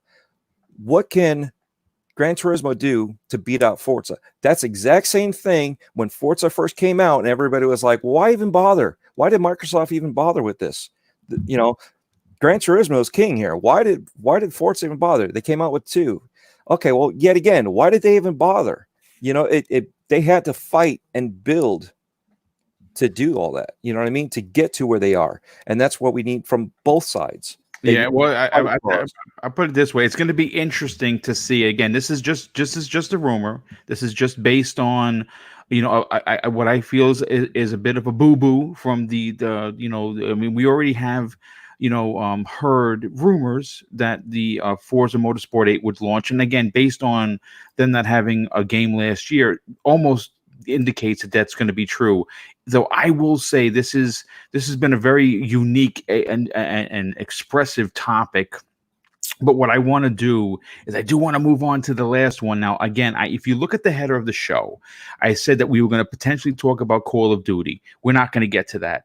And there's a second part of today's first two topics of Microsoft's June event that we're just not going to get to. This is going to be a very heavy Sony show because we're going to be talking about the VentureBeat article and Sony's rumored or so-called June 4th event. We're going to actually get to that right now because, obviously, when you have a panel of 6 people who have an incredible amount of opinions and everyone has just completely been knocking it out of the park, sometimes you don't get to every topic. So what I'm going to just advise everyone now is don't be disappointed. Those topics will be discussed. I'm going to move those both forward along with some other ones that I'm working on for Monday evenings, prime time gaming. Let's move on to, of course, one of the bigger stories that normally I start with, but I kind of wanted to save for the back end of the show. And, this story I pulled from PlayStation Lifestyle, and they are reporting that the rumored June 4th event that was discussed on many podcasts, forums, and even talked about by Jason Schreier, formerly of Kotaku, is kind of moving out of that June 4th. And right now there's speculation that they're not sure where that event is going to end up. Now, we get this information from VentureBeat's Jeff Grubb, who previously reported that Sony was planning some sort of a big PlayStation 5 event on June 4th, later saying that the scope of the event would hold an entire slate of games. Now, for clarification, Jeff Grubb has reported on many leaks in the past and has an excellent track record for scoops, though unfortunately for Sony fans looking for the big reveals that we were all expecting, this is now looking less likely, especially in the games department and in what Jeff Grubb, is calling Jeff Grubb's Summer of Game Mess, taking a play on Jeff Keighley's Summer Game Fest. Grubb is attempting to backtrack on what is real and what will actually be shown off by Sony's first party, along with the rumored third-party marketing deals. Now, this is where the outstanding panel and I are going to try and figure this out. And I'm kind of wondering, was this cancellation or movement of the June 4th event due to Sony wanting to play a little bit more longer game of chicken with Microsoft? Because obviously price has not been announced by either. First party launch lineups has not been announced by either of the company. Both companies are holding their cards extremely close to the vest. But you know what? The other aspect of the original report, which I believe is the huge list of exclusives that were supposed to come to the PlayStation 5, and those rumors were it was a pretty stout list that included, again, folks, grain of salt, Street Fighter 6, a new Silent Hill, a new Ratchet and Clank, Demon Souls remake, and of course now Gran Turismo. And quite frankly, if that was the lineup, wow, that would be something else. BitCloud, I want to go to you next because I know that you've been talking about this, and it wouldn't be surprising at all if this was a main topic for you for your show this afternoon. What do you get on Jeff Grubb's Summer Game Mess, as he's calling it? Do you think that there's any credence to what I'm talking about the Sony wanting to play chicken a little longer with Microsoft? Yeah, we got Hip Hop Gamer coming through, so it's gonna be interesting to talk about this too. But to go to the list now, the list. Everybody, a lot of people were saying it was more like a wish list. They were saying it seemed like more of a wish list. So they thought that was gonna be there. Me, I'm like, I don't know about no wish list. This is a little too, straightforward. You know what I'm saying? Like a little too much confidence into this, and now they were talking about like 2 other events aside from this one. Like some are saying July now.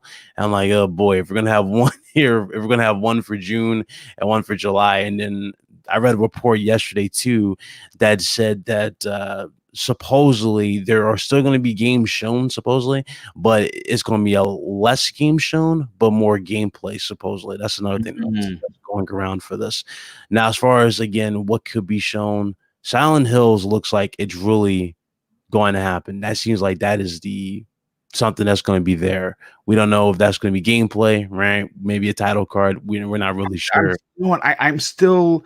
I don't think Kojima is involved in that, man. I just don't see Konami getting involved with him. I just don't. Yeah, we heard like two things about that. Like it was either Kojima Productions making one, or it was another studio helping making that with PlayStation. And I guess Kojima is working on something else, which could be Metal Gear, because Metal Gear Solid was going around. Now, if it is true with the whole Silent Hill thing going on, then that means that the Castlevania thing and Metal Gear Solid 1 is definitely happening. That is definitely true at this point. Because remember, there was a report going around that Castlevania was going to get a Bloodborne style remake. Mm-hmm. And again, if you can't make Bloodborne, then you have that makes sense for them to do that, because they'll have something to fall back on if they can't get From Software and Japan Studios to make a Bloodborne 2. They'll have that to fall back on. And so definitely his possibilities here.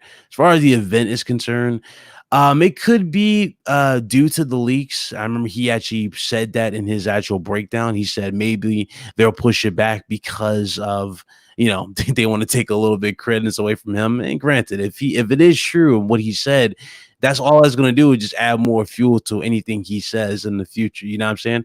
If he gets it right and say, oh, these games are here and they showed everything, it does kind of make sense that they will push some stuff back just to take away some of the announcements. But at the same time, it's like it wouldn't really hurt them to release it at the same time. I put it this way: whatever they're going to do, many people, including myself in this community, are going to be watching with big smiles, because listen, again, I think it's safe to say that almost everybody here is going to be buying both consoles, or at least attempt to do it. So there's no real, my launch is better than your launch. If it's a good launch, guess who wins? I win as a gamer. You win as a gamer, you'll have options. That's the thing. So this game of chicken, though, I don't know. They're really pushing it super close right now. Like July, Microsoft's going to showcase their first party, so that's more pressure for them too. I'm not sure. That's the thing. I'm not even sure Microsoft will release the price in July, to be honest with you. I don't think they're going to. I think they're going to wait till August. If I'm being honest, I think they wait till August. I think they want to have Sony go first for the potential of undercutting them. Again, is it going to happen? No. Is it my opinion? Yes. And I think that's safe to say for Sony. Who's to say that Sony isn't looking and potentially willing to take massive loss to undercut Microsoft? So it's going to be a part 2 to this. I can see there's definitely a part 2 to this. Hardware will reveal next month. Then maybe July more games, like third party wise. They're talking about less third party, more first party here. Okay, cool. But there's definitely some puzzles missing here, or a piece to the puzzle missing here. How they're gonna go about this show.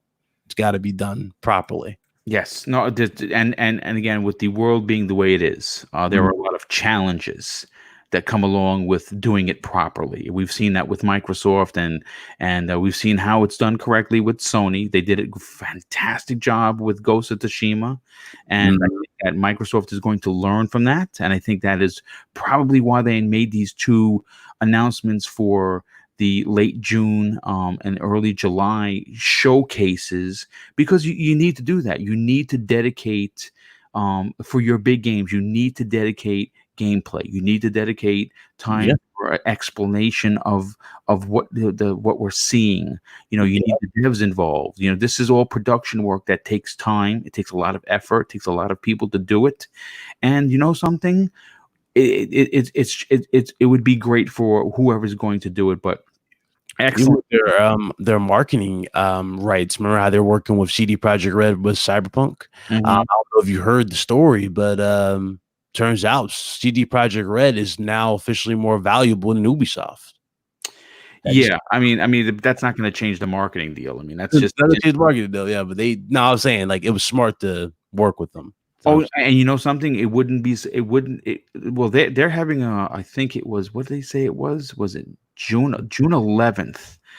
June 11th is the CD Projekt Red showing of Cyberpunk. I can freaking guarantee you Series X, that's definitely. going to be running on the Series X. There's just no freaking doubt about it. And again, it's tremendous. Yes, they are even more valuable than Ubisoft, which is unbelievable.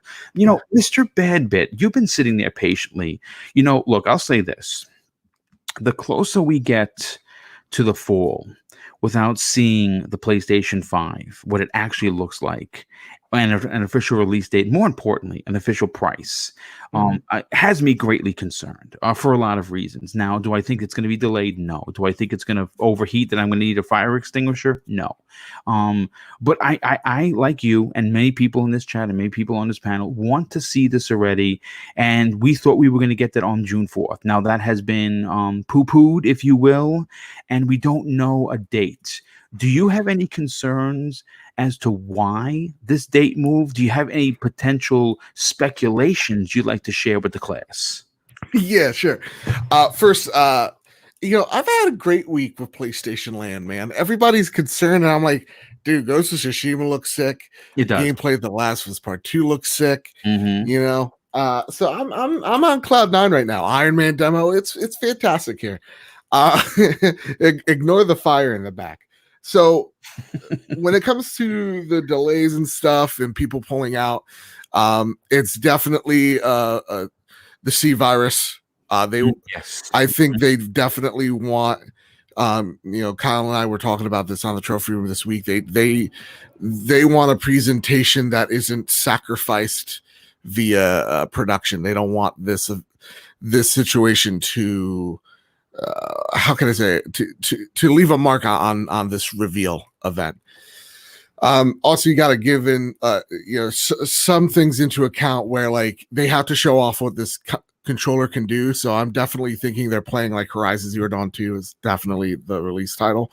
So they're going to be playing that, and you're going to see like the picture-on-picture camera of the controller with the game type of stuff. So they're trying to do some high production stuff while understanding the circumstances that they're in.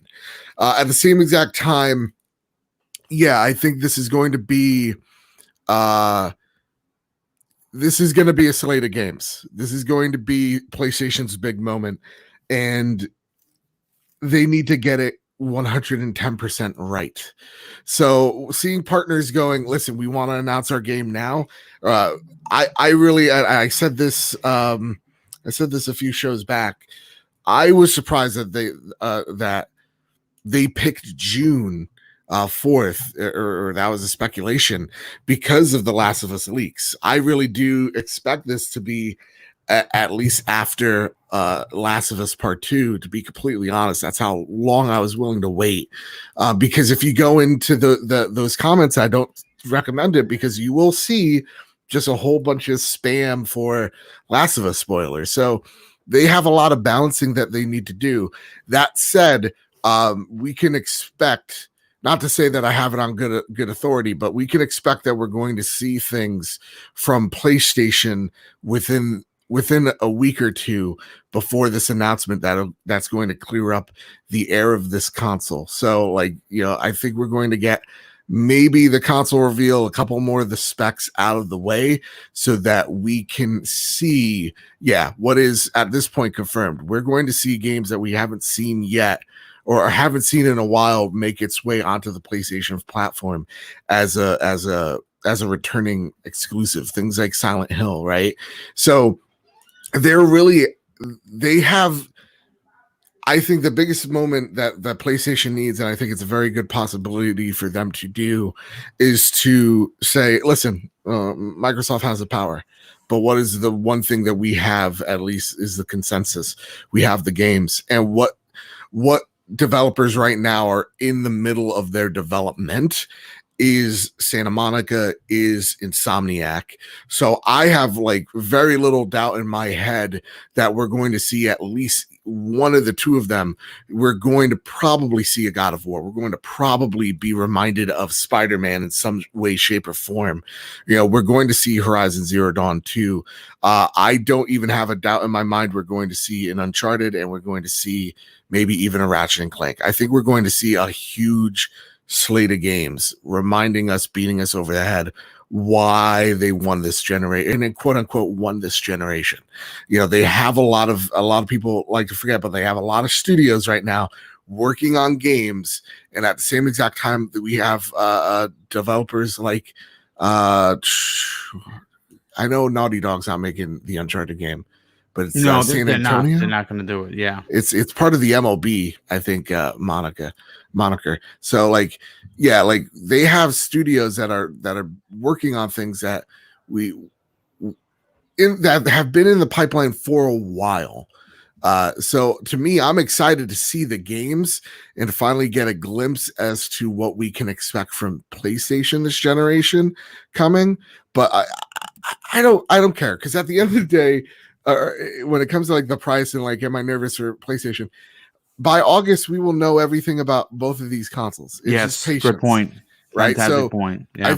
I think Xbox is waiting for PlayStation. PlayStation is waiting for Microsoft. But at the same exact time, they can't hold out for long because they have to sell pre-orders of these consoles.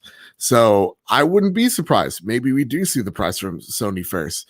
But I think by the end of June, early July, we will know the prices of these consoles and what they're actually capable of. You know, we're seeing it on paper. I want to now see it for myself, you know? So I know that's as long-winded could get, but I'm not nervous, man. I'm excited. And like we were talking about yesterday, I'm also excited for Microsoft. I want to see what their slate of games are going to look like as well. Like this generation is going to be freaking exciting. So no doubt about it. Real quick, let me catch up on a super chat or two. Army veteran, a very good friend of the show, very generous friend of the show. He drops an outstanding $10 super chat and says this: can you guys say what model TV and size you guys are gaming on? I am looking to upgrade after picking up a Series X. I have a 55-inch Samsung 120 1440 and a 60 by 4K. I want a 65-inch. What I'm currently gaming on that I got the 2019 model was the QLED 65-inch Samsung. It runs at 120 hertz. It has the HDR 10 plus. It has all the bells and whistles. Now, I know that recently Samsung has announced that they're going to OLEDs, which I'm now mad that I bought a QLED, but I got to tell you, man, I paid, what the hell did I pay for that TV? I paid almost $2,000 for it, and it's worth every penny. I mean, my God, some of the games I'm seeing on the series, I mean, the Xbox One X is just not to be believed, but it is somewhat future proofed, so to speak, when it comes to the next gen consoles. I mean, because if Forza Motorsport 8 is going to run at 120 frames, I'm going to be able to see it. And having the HDR 10 plus is big. But yeah, I mean, you can't go wrong with OLEDs. That is definitely for sure. LMNOPO, hey dude, thanks so much for being here. He drops a very generous $2 super chat and says this: do you think PlayStation should make? Do you think that PS should make a Forza Horizon clone? I don't know, man. I would be disappointed if they did, to be honest with you. I think Polyphony needs to just be better about the development cycle and make a good Gran Turismo. Return to greatness. I think they have the potential to do that. Hopefully, they've been hard at work since the last one, which wasn't that good. You know what I'm saying? That would be. I don't want to see them try to make a clone. I want to see them make a Gran Turismo game. That's what I want. But Slow-Mo, when you hear that the rumor date, remember this isn't confirmed from Sony, right? This is a rumor date, but it has a lot of oomph behind it. When you start bringing in people like Jason Schreier, when you start bringing in people that work at Adventure Beat, they have their ear to the floor. My concern is that they moved this event because they couldn't get their ducks in a row.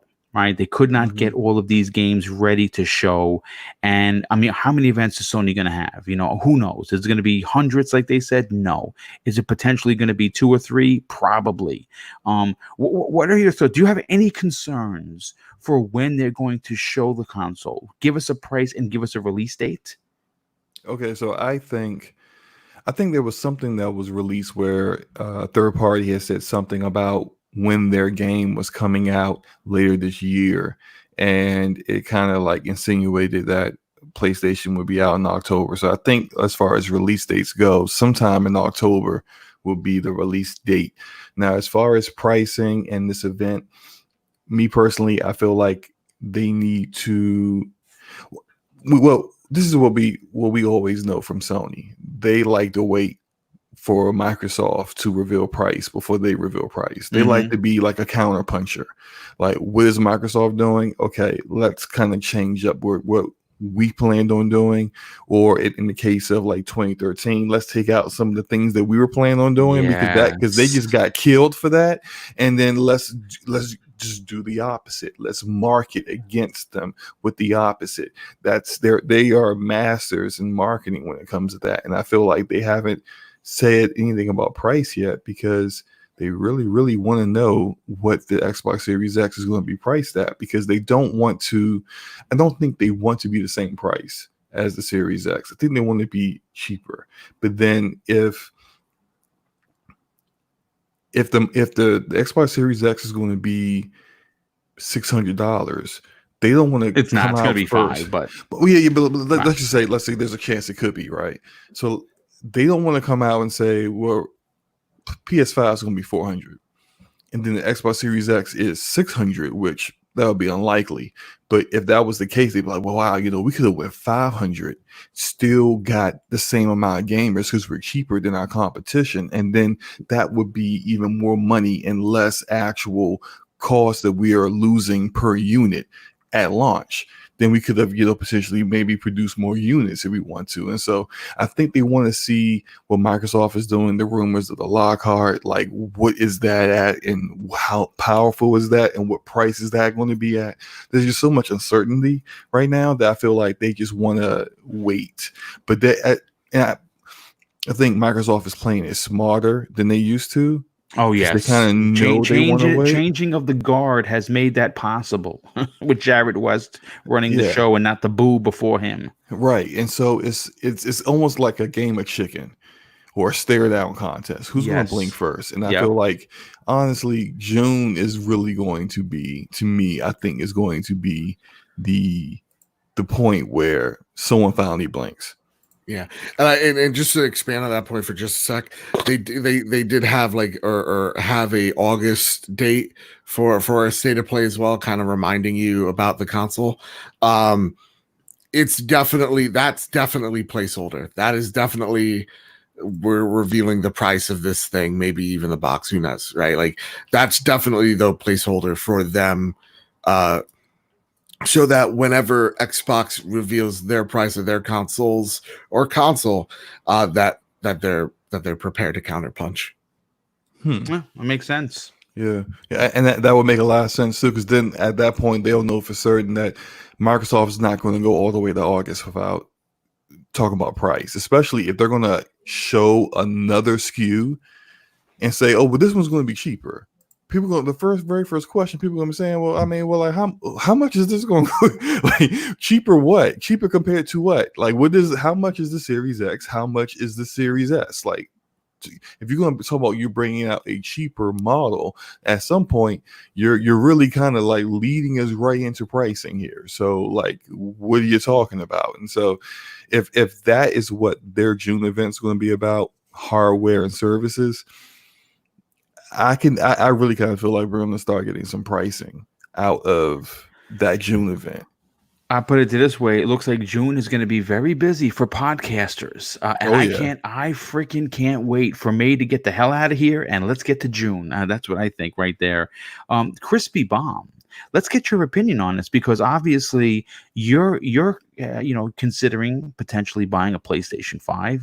We know you're going Xbox first, and you know what? If I only had the money for one, I would probably go Xbox first myself. But I have been saving my gift cards since Christmas, and I'm holding on to them. They are tucked away in a very secret location, and I have currently about $600 ready to drop down on these consoles. But when you hear that this rumored June 4th event has now moved and there's no concrete discussion of what date they're picking, do you think that there's any credence to Mr. Badbit's theory about them kind of wanting to get out of the way of The Last of Us 2 because of the leaks and the rumors?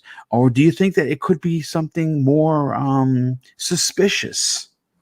Oh man, this is pulling teeth at this point. Like, we all have this inkling that Lockhart exists. Okay. I think it's got to do with that. It has to, because let's say Microsoft comes out and says, okay, here it is. It's $300, your turn. And then they just, walk away and they say, okay, now let's see what you do. And, hypothetically, PS5 is going to be more powerful. So let's just say they go to 400, right? The thing is, Microsoft could say, you know what? We're going to go 400 too. Now let's go. So that's the thing. I think this 2 SKU approach is got some traction now, because they're constantly, changing dates and moving this and doing that. And I feel like even though, PlayStation has a really good couple weeks so far, they're still kind of playing chicken with themselves. I think they're overthinking it at this point. At the least show us the console, and then, you don't have to necessarily put the price there. You know what I mean? Get some juices flowing, because now it's like, okay, we see all these games and everything. Where's this console at? I mean, Microsoft only did this in December. Come on, man. And if Microsoft was doing this, I think people would be like, oh, they're in trouble. Oh, this and that. So, I laugh at it. I think some of the games, like most of you guys said, is some of them are having trouble with everything going on in the world. Maybe they're thinking that the country might open up a little bit, could be part of that. Like the world could, at least our country is going to start opening up soon. So. Right, it's already started. Yeah. So maybe they're thinking, hey, we can wait it out and have, at least have people together to get everything situated. I mean, there's a lot of variables going on. Ultimately, like I say, I mean, it's going to come down to the games. And, if this is the slate they got, I say go for it. At least show the console. You don't have to say the price, and then go for the games, and do whatever else you got to do after that. But, we all know that they're going to want to hit those pre-orders, and then, they can ramp up production if they sell out quickly and stuff like that. So both of these companies need to release, what's going on with price at this point. I mean, we're going to get, if you're going into August, you're going to have trouble unless you're releasing at the end of November. You know what I mean? Like, yeah, that's a good point. So, I mean, maybe PlayStation's like, oh yeah, we're going to do it in August. No, you're not. Don't give me that. If you're going to do that, if you're going to wait that long, then there's something wrong with your console, in my opinion. I'm sorry, because you shouldn't be waiting that long anyway. You're the market leader. You have people salivating for what they want, and they just want to see what you got, behind the curtain, even if you don't say the price. I mean, listen, again, fantastic points, and you make a lot of sense, and I'm going to be honest with you. I think I'm speaking for the entire gaming community that if we don't get pricing and release dates and pre-orderable dates by August, there's a big problem. That would be a tremendous indication that there is definitely something wrong with either one or both. And I don't think they're going to wait that long. I hope that they don't, because quite frankly, these gift cards have been burning a hole in my pocket for months, and I want to freaking spend them already. And I want to lock down these consoles, because I'm telling you folks right now, regardless of where you're going to lay your head come this fall, whether it's one, both, or none, if you don't get a pre-order in, I think you're going to be shit out of luck. And I'm being completely honest with that, especially on the Sony side, because they're only looking to make 5 to 6 million by the end of the first quarter, which is March 31st, 2021. Whereas it seems as if Microsoft might be more prepared, especially if they're doing 2 SKUs. But Dreadpool, let's bring you in to close out this outstanding 2-hour show and get your opinion on what your thoughts and theories are to the PlayStation 4 event that was almost pretty much confirmed to be June 4th and now has been moved with no date. Are they waiting for Microsoft to blink? Are they potentially having production issues of getting a proper show together? And do they want to show and price this console before Microsoft? What are your thoughts and theories? Okay, I'm going to sidetrack your question real fast. Back onto the TVs. Samsung is going into OLED, but they're modifying OLED with their quantum dot. So they're not abandoning their technology. They're modifying other technology. So that being said, let's move on to the real question. Now, Sony, with them pushing it out, I mean, we know that there's the rumor of Microsoft, on the June 10th, possibly the 9th. Aaron Greenberg did tweet out that they had something in May and something in July. Okay. And they also said, don't be surprised. Look out for June. Yeah, okay. June is supposed to be hardware and services, from what we know. Yeah, right. So he put it out there. We know about that. And what else is coming out? June 11th, Cyberpunk 2077 had tweeted out also. Night City Wire, June 11th. So they're going to be talking about something like that. So if they're in bed with Microsoft right now, then that could be also another reason. So I'm just throwing out all the different theories out there. Everybody's already talked about the Slow-Mo talked about the staring contest, because that's what I was thinking. Also, is that they're eyeballing each other, waiting for the other one to blink, because they don't want another 2013 where, hey, we're first and this is our number, and you blinked, here you go, sucker. Here's our number. Get that camera out of there. So when you got that, okay, cool. This is where we're headed. So if we're looking at those numbers and we have the 2 SKU going on, Microsoft has already done this before, where they've literally shipped equipment out. All right. So they have devices that are in transit to stores and they canceled it. Mm-hmm. Okay. So they turn around and they take it all back. So that product never made it to stores, never made it to anybody to sell, and it just vanished. Lockhart could be the same thing. They are sitting there waiting yet again. What is Sony going to blink first with, and how are we going to react? Because Lockhart is real, but yet again, if the numbers match up and Microsoft can do it without, destroying themselves, with 2 SKUs, then they'll pull Lockhart back. Why not? It doesn't make sense. If you go low enough, to let's say they're both 400. Okay, one-on-one, they're both 400. Where's Lockhart going to come in at? 200? That's kind of a cut. Is it even worth even putting it out there at 300? You know what I mean? So when you're looking at the pricing, that's probably another reason why they're holding off, even saying that it's real, even though we know it's real. We know it's out there. We have some credible sources that have said it's there, but will it come out? That's truly the question, depending on the pricing that both Sony and Xbox will put out with their new consoles. So that's where I'm headed with that one. All right. Well, I mean, listen, again, if you are a person, if you're a content creator, this summer is going to be, considering that we're not having an E3, we're not having, a fan fest. We're not having an EA event or a Square Enix event. There is going to be a lot to talk about, and I believe we're all going to be knee deep in our work, working from home, trying to provide content to this outstanding community. And speaking of which, we crossed over 400 watching this morning, and I want to thank everybody for tuning in.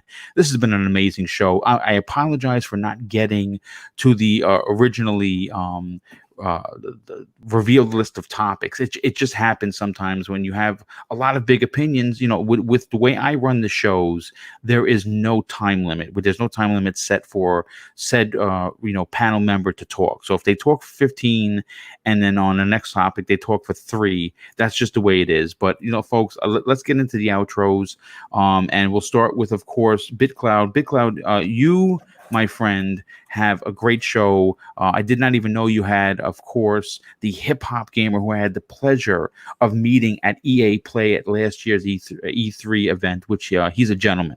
Great to talk to. Really cool dude, down to earth. His work. He works exclusively with Hot 97 here in New York, and he is a diehard gamer. More importantly, he's a diehard Sony fan. But you know what? He does talk about Microsoft in a proper manner, and you're gonna have him on your show, and that is tremendous. Why don't you tell us about that show and where people could follow you on social media? Yeah, it's definitely going to be a good show. You guys can follow me at YouTube, BitCloud Gaming, same as Twitter, same name. 5 p.m. Eastern Time today, RGT Podcast, episode 115. We have Hip Hop Gamer coming through for the second time. Nice. It's definitely going to be. We're definitely getting into a lot of this debacle with Sony, and hopefully break down what's going on. Well, he's very privy to a lot of stuff that maybe some people don't know. He has a lot of big friends at Sony, and he has broken some news before, so it's going to be very interesting to see what he brings to the table. I definitely want to tackle that list too of that was supposedly leaked games that could have been shown. So I really want to get more of that too. So we're definitely going to talk about it for sure though. But the show was great. Dreadpool killed it as always. Crispy, the super quiet dude in the background as always. Good to talk to them as well. And of course, Mr. Badbit. Yeah, good show. No, thank you so much, Stuart, for being here as always. And our regular panel member, known as Mr. Badbit, the kind and receptive voice that you hear on the trophy room. Obviously, you're going to be having a lot of videos coming out. There's going to be a lot to talk about. Hopefully, you can get ahead of one of these reveals and actually talk about it on your show when you go live. But thanks so much for being here, dude. Do me a favor, tell everyone where they can follow you on social media, but more importantly, check out the trophy room. Yeah, so again, thank you all for having me. And seriously, I had a blast today, guys. I love this show. It is always something like real talk. I was recording a show with one of my buddies 2 a.m. and I was so scared of how I was going to wake up today for this show. Somehow I was able to pull it off. I need another cup of coffee, but I had a blast. Everybody, y'all are fantastic. You can find me over at Bad Bit Games, where we talk about all things game news, reviews, and unboxings. The latest video is out, and it is my first impressions of Ironman VR. Yes. So if you're interested to get more in-depth knowledge on that game, go check that video out. Definitely needs the love, because PSVR games, or VR games in general, man, they're smaller. So those videos, I do them because I love the tech. With that, you can find the trophy room also on Bad Bit Games, but as well as iTunes at the Trophy Room of PlayStation Podcast, and Spotify as well. And of course, you can follow me on Twitter at Mr. Badbit. So there you go. And again, gang, thank you so much for having me. Well, thanks for being here, Joe. Super appreciate it. Next up, Dreadpool. My friend, thank you so much for hanging out. Of course, I apologize once again for I don't know how that happened. I never miss anybody. But listen, dude, love having you on the show.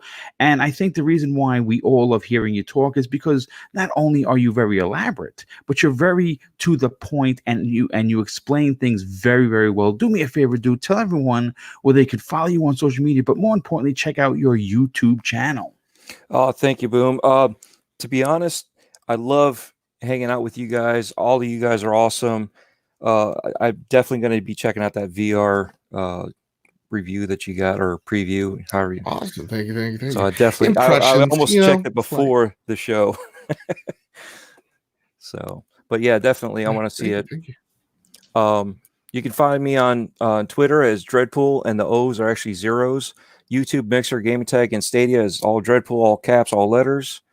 And awesome to see the chat here. Everybody was great. My DMs are always open, so anybody wants to talk and converse, and I want to see your point of view just as much as I want you to understand my point of view.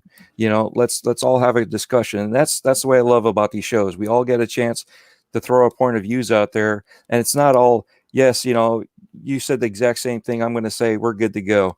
We have our own opinions, we have our own outlooks, and that's the way I like to keep most of life. Let's understand each other, and move on and have enjoy playing games. At the end of the day, it's all about playing games. And of course, it's great to have you on today's show. Crispy Bomb, my brother, you have been almost a regular panel member, which is awesome because love having you on each show. You bring up tremendous points of views.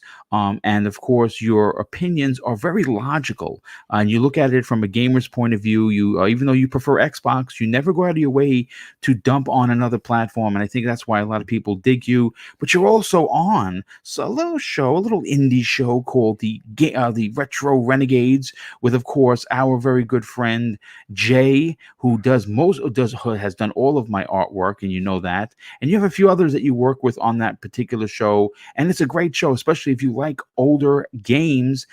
Do me a favor, tell everyone where they can follow you on social media, but more importantly, check out Retro Renegades Weekly. Always a pleasure. Boom, panel. It's always great. I mean, this is 4 weeks in a row, I think. Yeah. I think it's like that when you're married but you never got married. But yeah, it's at Crispy Bomb on Twitter. You can find me on the next podcast tomorrow night, 7 p.m. And you can find me on Retro Renegade, 7 p.m. Tuesday nights, where we have the live gameplay. And who's hosting this week? That is going to be Graphic God. Nice. Very nice. So yes, turn out for Graphic God. He is one of the community's finest, and a fantastic artist. And you know what? At the end of the day, just a really good human being. So get out there to support him on his YouTube channel and check out Retro Renegades. Highly recommend that program. And last and no way least, the voice, one of the main voices on the Basement Radio Arcade podcast, but you know him as being a very vocal community member, one that is not afraid to draw a line in the sand and challenge you on your opinion, but also do it in a respectful way that's thought-provoking. Slow-Mo, thanks so much for being here, my brother. Really appreciate you taking the time to hang out with us. Do me a favor, tell everyone where they can follow you on social media, but more importantly, check you out on BRAP and your outstanding YouTube channel. Yeah, man. Hey, thanks for the invite. Boom. Had a great time. Great discussions. I actually didn't talk too much this time. I just sat back and listened to what all you guys had to say, because you guys were really killing it. But yeah, you can catch me on my own YouTube channel. I just dropped a video called Halo Infinite. I have concerns. I bring my concerns out, and I think they are very well thought out because I thought of them. And check the video out if you have a disagreement about it. Just let me know in the comment section. It's all good. I don't bite. I also will be on tomorrow. Tonight I will be on Crossfire with Nice. Mooch, at 7 p.m. Eastern. Check that out. Tomorrow at 11 a.m. Eastern, we're going to have Paul from Red Gaming Tech on BRAP.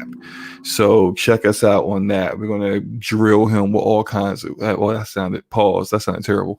We're going to ask him a whole bunch of questions. You're gonna put the spotlight on him and make him sweat. Yeah. We're going to hit him with all the questions that you guys want to ask him. We're going to ask him those questions. And then, of course, Scumcast tomorrow afternoon, 4 p.m. Eastern. So, hey, I'm doing a lot of podcasting the next 48 hours, I just realized. But hey, it's going to be a ton of fun. I enjoy talking about gaming almost as much as I enjoy playing games. So it's all good.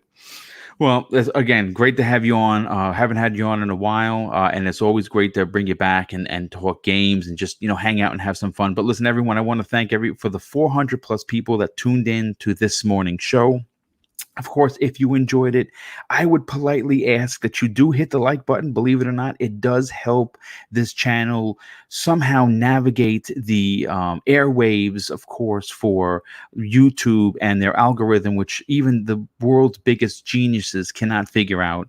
And you know what? Again, this is a small but growing channel. I should hopefully by the end of the summer hit 5,000 subs, and that is unbelievable considering that I came into this very, very late in my life and also very late in 2017. So the strides I've been making is all due to this outstanding community. A real quick, Crazy Made Gaming, a good friend of the show, drops a $5 super chat as we're getting out of here and says, would you recommend a QLED or should I wait for an OLED? I would like to say that if you're going to go new, I would wait to see exactly the technology that Samsung is going to use in their TVs for either late this year or early next year, and you upgrade your TV then. That's just my personal opinion. But I want to close out today's show something that is considered by most nerdy. Maybe it's a little campy, but it made me a better man. It made me a better police officer and made me a better service member to the community of the New York City Police Department that I served for 21 plus years. And I'll say something that my dad taught me when I was a kid that I used in my career. He used to tell me, son, treat others how you want to be treated. And also, it doesn't cost anything to be nice. You live by those rules, and I can guarantee you are going to have an awesome day. Take care, everyone, and enjoy your holiday weekend. Be safe, be smart, and we'll see you next week on the newest episode of Breakfast with Boom. Take care, everyone.